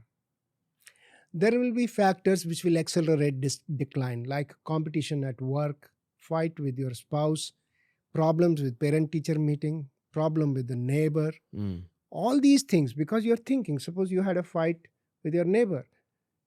So the fight doesn't end because you're going to see him again tomorrow. So it gets recreated. The stress gets recreated. So you get into a circle of stress. This stress is the one that accelerates the decline of testosterone. Basically, when your life is stressful, there's a steady decrease of testosterone. So other than focusing on your immunity and your exercise and your diet, try having a slightly stress-free life. You know how to navigate through stressful situations, because stressful situations cannot be avoided. That's just how life is. I Yeah. think it's your reaction that you can like. Exactly. So you modulate. So when I go back to my college and meet my friends whom I met in 1981, we are freshers. We are being ragged by our seniors, and 4 of us are together today. We are now 18-year-old boys. Yeah. That takes away the stress. De-stressor. That's right. Stress buster. So that is what is stress buster. Fair. That is important for us. Family time, That's right. etc. Like all the Family things that time, cousins, friends, travel. these are all de-stressing. I would argue, again, this is just my own experience. Like my meditation has helped me too much. Like in terms of navigating through situations and changing my reactions to bad situations. Because in business, it's a stream of lafde, like problems. But to be able to detach yourself from That that. is life. So, I mean, I would argue meditation, sound sleep. So I'm coming back to, if you were to ask me meditation, I will talk of yoga. Yeah. So what is meditation? Basically, meditation is something that you want to take yourself away from the surroundings and get yourself within yourself. They say you connect with Paramatma. That is different. That's something which I will not talk of now. We'll talk some other time. But then if you have confined yourself, that means you're taken away from your career, from your neighbor, from your fight anywhere else, and you're able to compose yourself, retract and compose yourself. That is meditation. So when you're doing this, you are calming down the sympathetic activity and activating the parasympathetic. And parasympathetic activity is good de-stressor. But so what are these two? So I will tell you. So sympathetic is something where you have fight or flight. Suppose you are going on a road and suddenly there is a dog or a wolf that attacks you. So you have two options, either to fight or fly. So whether you fight or whether you run away and retract or save yourself, the idea is to save yourself. Your stress, that is the stress. So that is adrenaline. So that is the adrenaline rush. So adrenaline rush is the sudden form. Cortisol is delayed form. Adrenaline comes like this and goes back, and cortisol goes like this. So it is fight or flight is adrenaline. So your pulse increases. It goes to maybe 120. Your blood pressure increases. The blood is taken away from your intestine and is given to your muscles. So बाजू फड़क रहे हैं जिसको बोलते हैं. So the blood is actually flowing from all the internal non-significant organ at that time, which becomes the stomach, the intestine, and the reproductive system, the blood and the fat, and it is all channelized towards your muscles and bones and brain. So that is adrenaline, and that causes the stress reaction. Parasympathetic is calming. For example, if you look at the pulse of 10 people in a class, the same age, same frame, there'll be a person who would have a pulse rate, normal pulse rate is 80. So there'll be a person who has a pulse rate of 90. So this guy is fidgety all the time, and he's doing something or the other, some mischief, or somebody is doing a mischief to him or whatever, or he's reacting to a mischief or something. Then there's a boy whose pulse rate is 50, and you look at him, he's a basketball player, he's a tennis player. So what happens?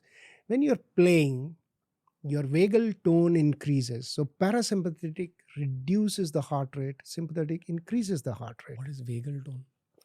Vagus is the main nerve from brain. It is a 10th cranial nerve which supplies the heart and other visceral organs. And vagus is the harbinger of parasympathetic activity. Like the spine for your parasympathetic nervous system. So coming to that, because it runs, parasympathetic chain runs from there. There's a sympathetic chain, then the parasympathetic plexuses are there. And physically, where is it? Physically, it comes from here, across here, and goes into the heart and lungs, and then goes in deep into the abdomen, into the stomach. So it has activity on the secretion of acid in the stomach. It has an activity on the motility of the stomach and what we call the pacemaker of the gastrointestinal tract. Fair to say it's responsible for the things that are not voluntary? That's right. Okay. So sympathetic and parasympathetic parts are the autonomic nervous system.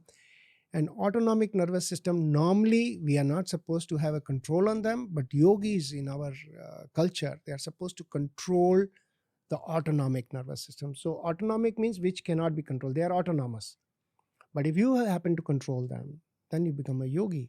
And for example, autonomic would be all the heartbeat, etc. Even that's happening because of your nervous system. Versus when you lift your arm, this is your motor nerves. But that signal to lift the arm is coming from your own brain. So it is the involuntary activity going on inside your body is autonomic, which means that your brain doesn't control it. Your conscious brain doesn't control it. Your brain stem controls it. So that is the autonomic nervous system. And this is divided into sympathetic and parasympathetic. Sympathetic is related to fight or flight, where your body is in a stressful zone, which is actually most of the urban populations who are going about their work, who are going about traffic, who are getting into fights on the road. Their sympathetic is activated way too much. Advanced. And here the angle is you need to actually activate your parasympathetic much more. So the answer to mental stress is physical stress. Wow. So if you see, there are people who will go and bang their heads or whatever. What are they trying to do? They're trying to find a solution how to reduce their stress or outburst, what we call. So for example, if you are angry, you go and you have a swim, you get calmed down.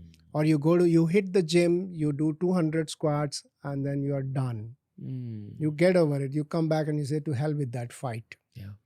So the answer to mental stress is physical stress. Now you look at parasympathetic and sympathetic.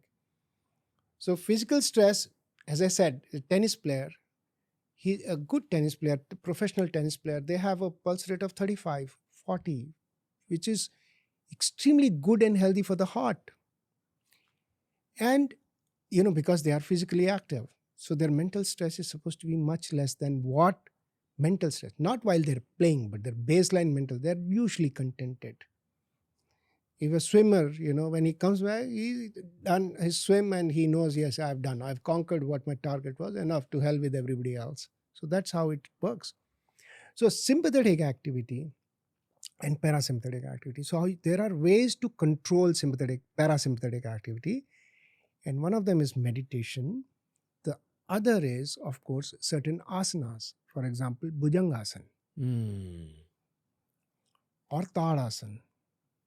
And if you go back, what you just mentioned, the spine, the paraspinous, the core muscles of the spine is supposed to be erect because of four pillars of muscles around the paraspinous muscles. They're the anterior two and the posterior two paraspinal muscles.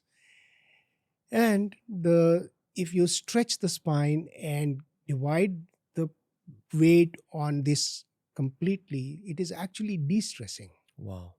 Which is And why so a yoga session feels so relaxing. that's right. They start with Tadasana.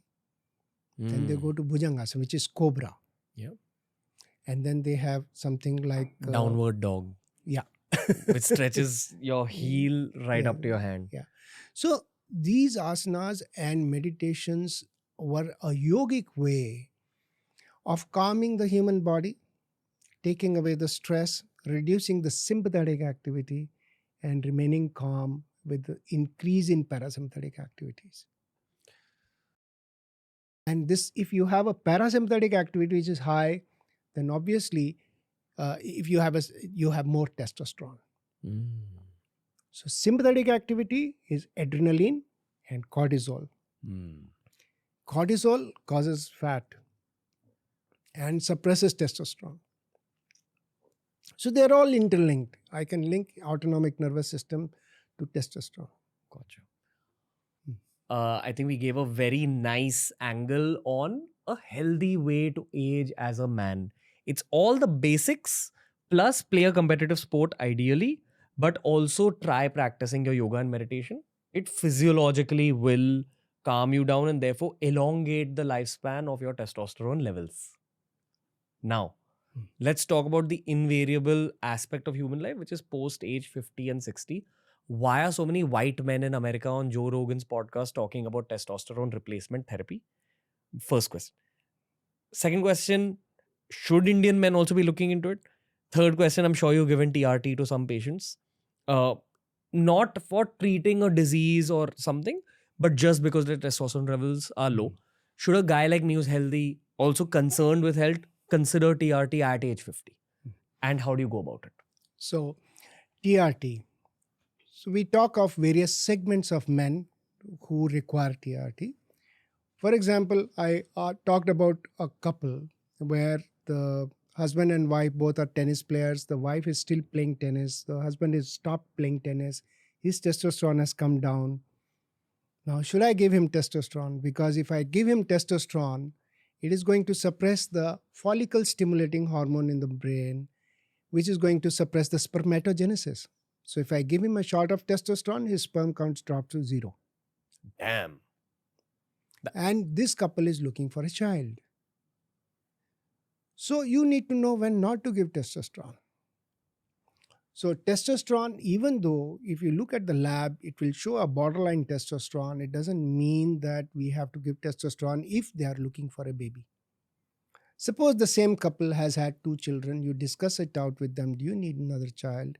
Because if I give you a testosterone replacement, there are 2 issues. One, your testosterone production will cease for life. For example, if you keep having McDonald's or something, your mother says, okay, I am shutting down the kitchen. Why the hell should I produce food? Similarly, if you keep having exogenous testosterone into the body, the endogenous testosterone, which is supposed to be produced by your body, is going to be shut down by the body computer called hypothalamus. Even if you do it once or a few times? Yes, it does hurt. It is reversible at your age. It may not be reversible at 40. You mean if a 40-year-old does TRT once, then he is signing up for it for life? Exactly. That is why pharma companies hate me. Damn. Okay, because this is not the image of TRT I had in my head at all. No. So I'm coming to TRT again. So one was this boy who wants to have a child. The couple wants to have a child. You should not give testosterone. You have to tell them that if I give you testosterone, your sperm count is going to go down. You're not going to have a baby. So you have to decide today, even if you have to give up your job, change your job, you have to start doing these things like exercise, respect to the circadian rhythm, high fiber diet, and meditation, yoga, sports, competitive sports, and certain dietary things like eggs, onions, seafood, oysters. These are the things which are supposed to be increasing testosterone. And for veg people? Onions is good enough. Yeah. Onions is good, and high fiber basically. So the lettuce and other things, they do increase testosterone. So this is what I'll give to this couple. But suppose there is a 45-year-old person who comes to me with erectile dysfunction or whatever, and I do a testosterone and it is low, then I have to talk it out to him. And I have to tell him, look, I can give you testosterone, but make sure that if it is today just below the borderline, if I give you testosterone, you will need it every time that I ask you, because the duration changes from 3 weeks to 3 months, whatever the depot preparation we use or a daily preparation that we use. Then you will need it. Your body will stop producing testosterone, and I do not know if I stop giving you testosterone, will it come back and start producing or not.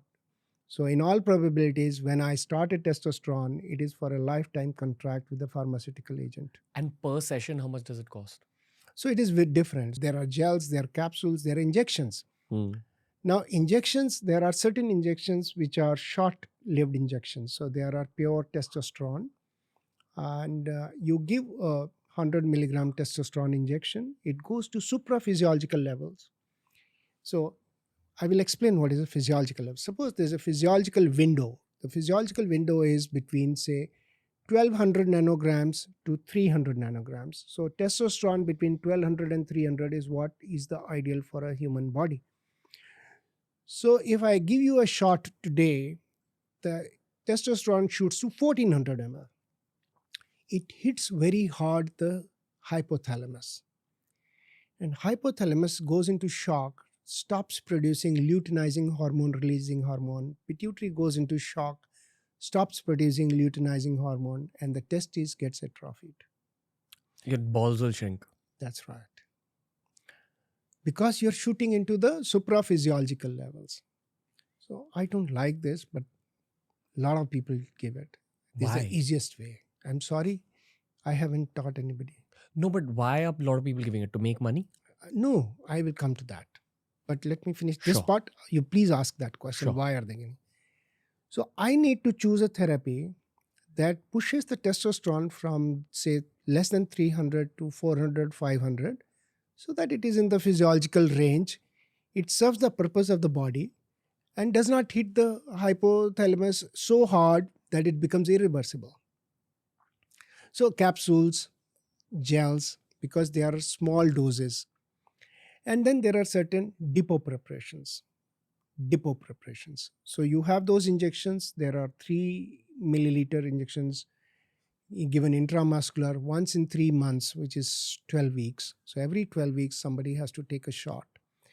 It is released very slowly because there's a depot. So it keeps releasing. So it does not cross the supraphysiological level.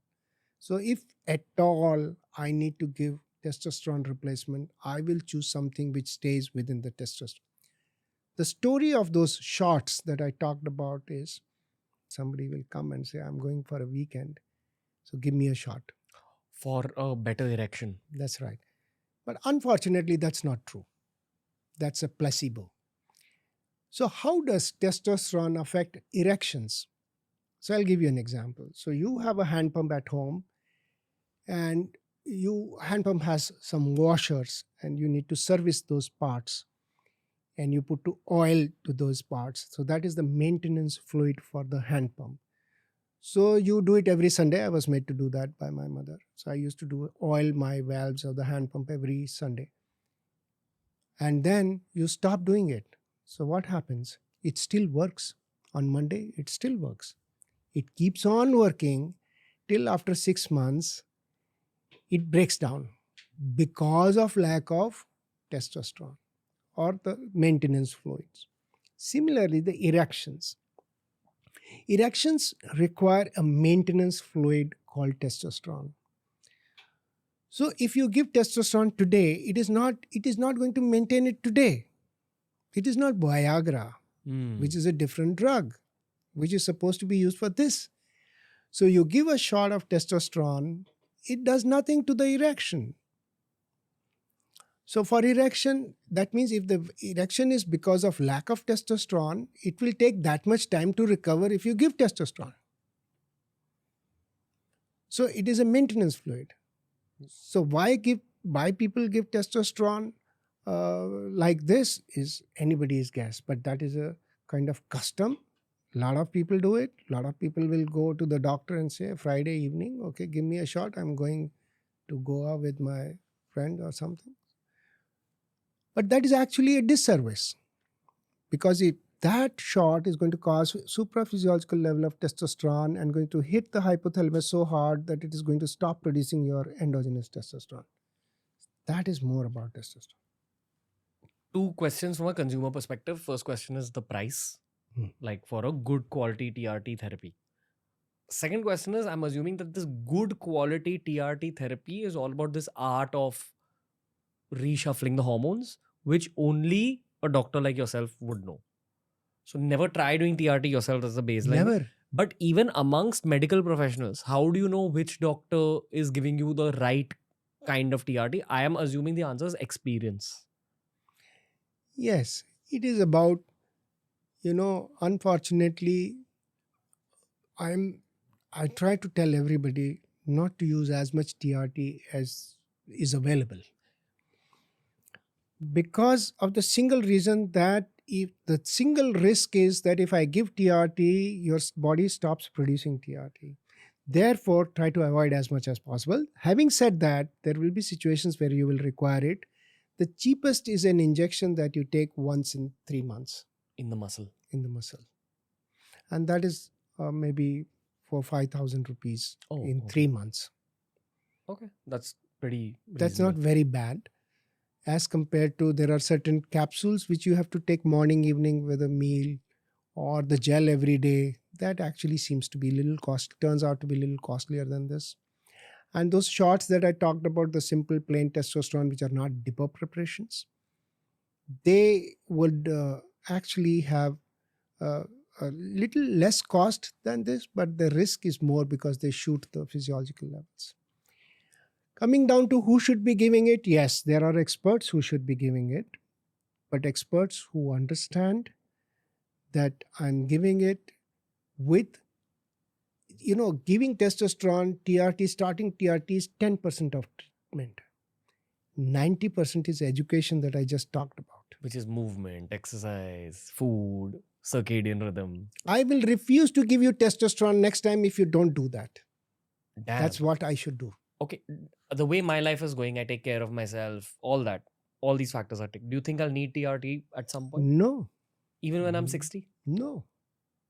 Then why is this a culture in the West? Because it is a shortcut.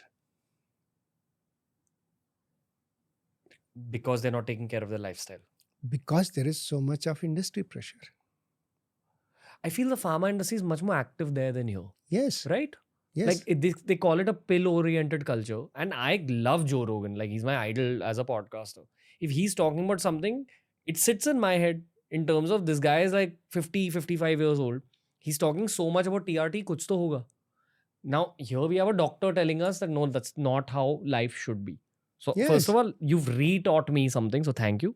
Because I was under the assumption that I'll have to do TRT at like 50, 50. No, never. So, rather, it's a curse. It's a curse.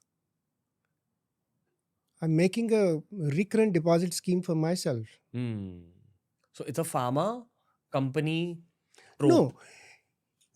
The pharma company puts it on the market. And obviously, for the interest of pharma companies to sell it. It's a good molecule where it is required. But it has to be used judiciously. So I need to use it judiciously. So when pharma company called me because they thought I was an expert on testosterone and I started talking like this, they said, man, what are you doing? I said, this is the truth. Right. So I will tell you who requires testosterone. For example, there is this guy who's your age. He's a senior executive somewhere and has a good, happy life. So he's got a raise, he's got a bonus, and he goes home and he finds certain kids playing around his house. So he puts his hand in his pocket, brings out some sweets, chocolates or something and says, oh, enjoy. The same scenario, there's a 58-year-old person coming from work and he's grumpy and he's roly-poly.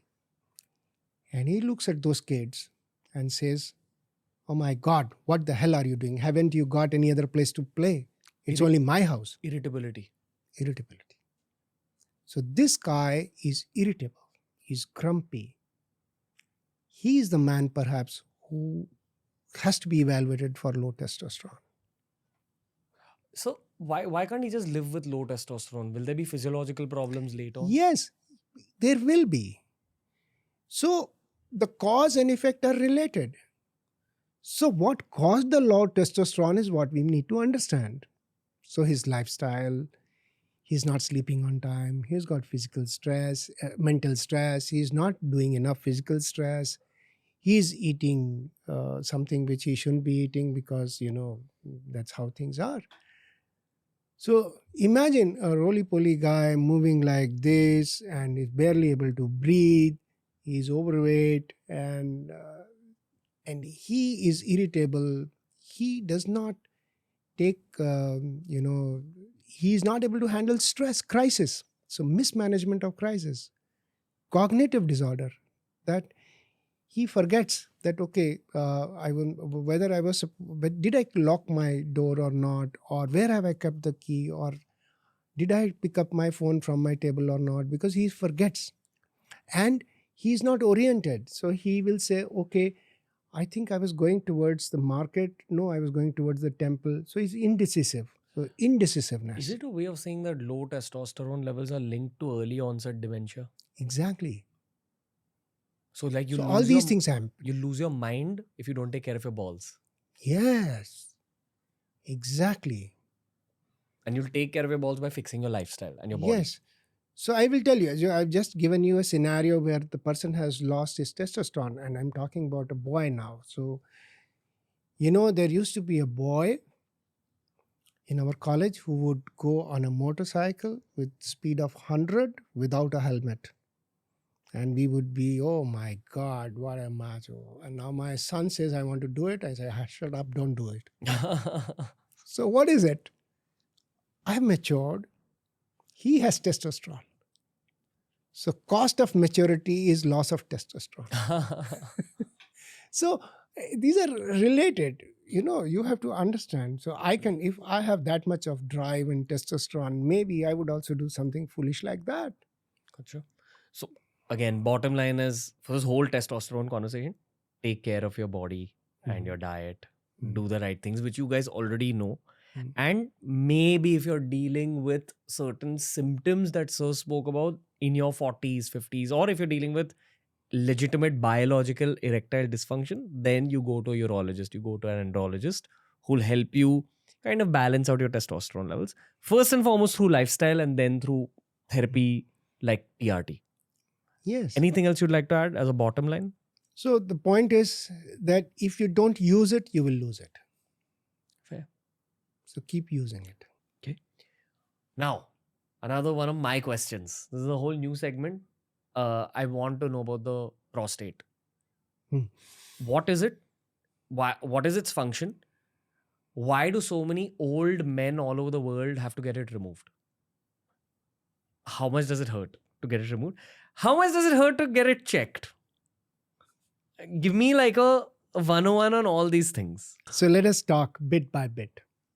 The first thing is, prostate is a small organ like the size of a walnut, and it is situated between the reservoir, which is the urinary bladder, and the conduit, which is called urethra. So there is a reservoir, which is urinary bladder, and there is an exit, which is urethra, and prostate is around this urethra. So if you see a pear and there's a central core, so the central core is the tube through which the urine passes, and the spear is actually the prostate. So imagine that there is a bladder and there's a urinary passage passing through the prostate.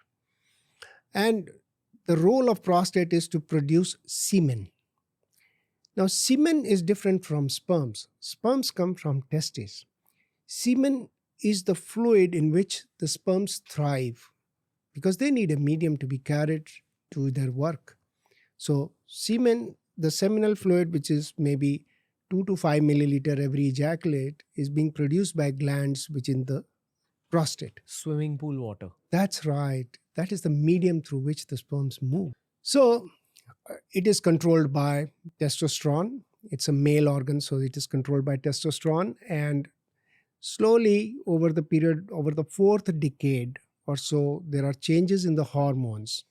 There's a balance between the estrogen and in the testosterone.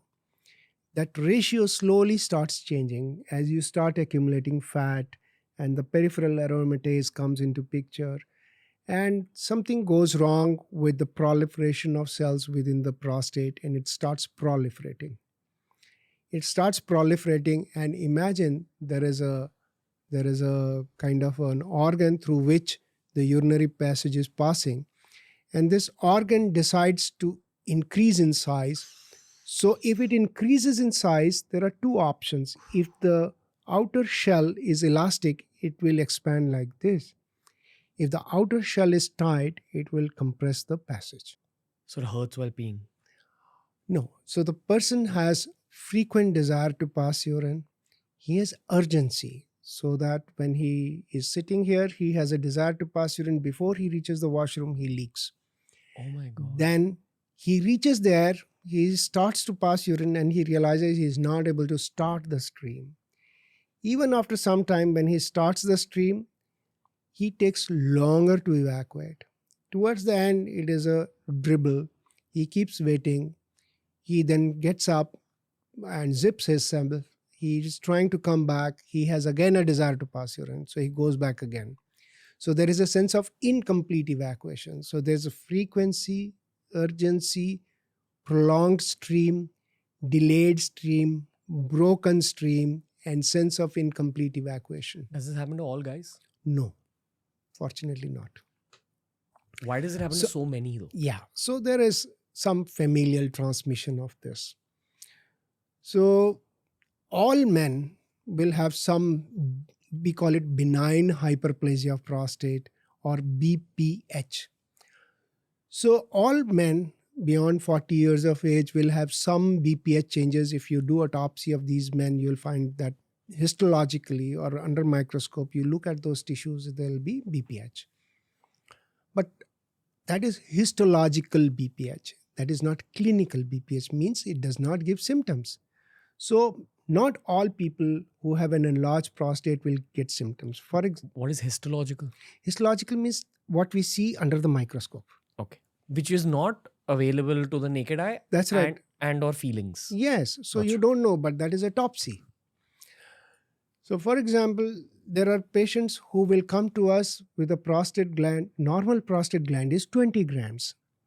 So I often get a call at 10 o'clock from somebody who gets my number and says, "Doc, I've got into trouble. I'm just 45 and my executive health checkup told me that my prostate is enlarged. I want to see you tomorrow morning." So I said, "How can I do that?" So how much is the prostate? It is 25 grams. Now, the normal value which has been designated by the ultrasound is 20 grams. But you have a 25 gram prostate, which means that that's okay. It is growing, but is it causing you trouble? That is where we need to understand that it should not cause trouble. If it is not causing trouble, let it be. Because it is then one of those prostates where the capsule is too elastic and the increased volume is being taken by stretching of the capsule. So there will be men who would have 200 grams prostate without an issue. Couple of questions. One, you have to do prostate examinations regularly. Doesn't it hurt? Doesn't it hurt the guy with the bum? So if it hurts the patient, the fault lies with the doctor. Really? Yes. Technique. What is the technique? The technique is you have to explain, make the patient comfortable. There is a muscle that is very tight. You have to allow it to relax. Which is naturally loose, but when you're nervous, it becomes tight. Exactly. So if I'm trying to push my finger through that door, I'm hurting him. You lubricate it well, keep talking to him, distract him, and slowly. And there is a way. You don't put it like this. You put slowly, like a thief you enter. Nobody knows that you've entered. That is the trick. So there is a lot of variation, individual variation. So many patients will come and tell me, I won't like to get it done. But once it is done, they say, oh, is it done? Last time I had so much of pain. So they have a bad experience. But then it's an individual training. It should not hurt at all. And if it is hurting, it is the problem of the doctor who has done it. Now, why do we need to do that test? We need to do that test because we are looking whether there is an enlargement of prostate or not. If a person comes to me with the symptoms, I want to see if the prostatic enlargement is the cause of symptoms.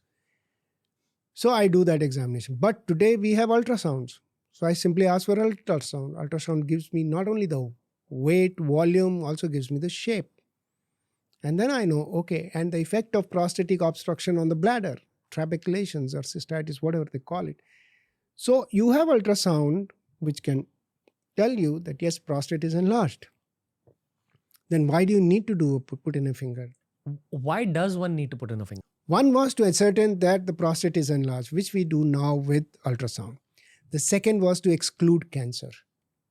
You can tell from the touch. That's right. My finger is very sensitive to pick up a cancer. But the problem is now that we have two tests called PSA, a blood test called prostate specific antigen, and an MRI.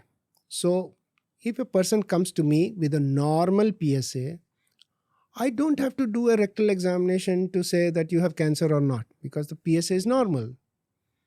So I have to watch him. If the PSA starts rising, if there is a serial PSA rise, then I know there may be a cancer. That is the time when I will touch it and see if there is a cancer that I can feel or not. If I can feel a cancer, I order a biopsy. If I don't feel a cancer, I order an MRI. What does a cancer feel like? Hard, like a stone there. Like that's a so tumor. Normal prostate is like the tip of your nose. Like soft. That's right, firm. We call it firm. Got it. Soft will be this. This is firm. So if there is a nodule, there is like a stone stuck there or a pearl stuck there. So you feel and suddenly there is a pearl. So you know, yes, this is a cancer. This could be a cancer. So we are able to do it. But then now today, when we have a PSA, which is high, we can do an MRI. An MRI can tell us whether there is cancer or not. So if we are still in doubt, we should still look at it. Then we should still look at it and see, okay, if I can feel it or I cannot feel it. Because I have to take a biopsy. Sure. Then another reason why I should put in a finger is when there is a diagnosed case of cancer of prostate and I need to do a robotic surgery, I need to feel the prostate and see whether it is stuck to the rectum or not. Will I be able to remove this prostate? Can I find a plane between the prostate and the rectum? Will I be able to safely remove the prostate and not hurt the rectum? So all that information a surgeon will get only when he feels the prostate. So these are now they are very far and few in between as compared to what it was 25 years ago.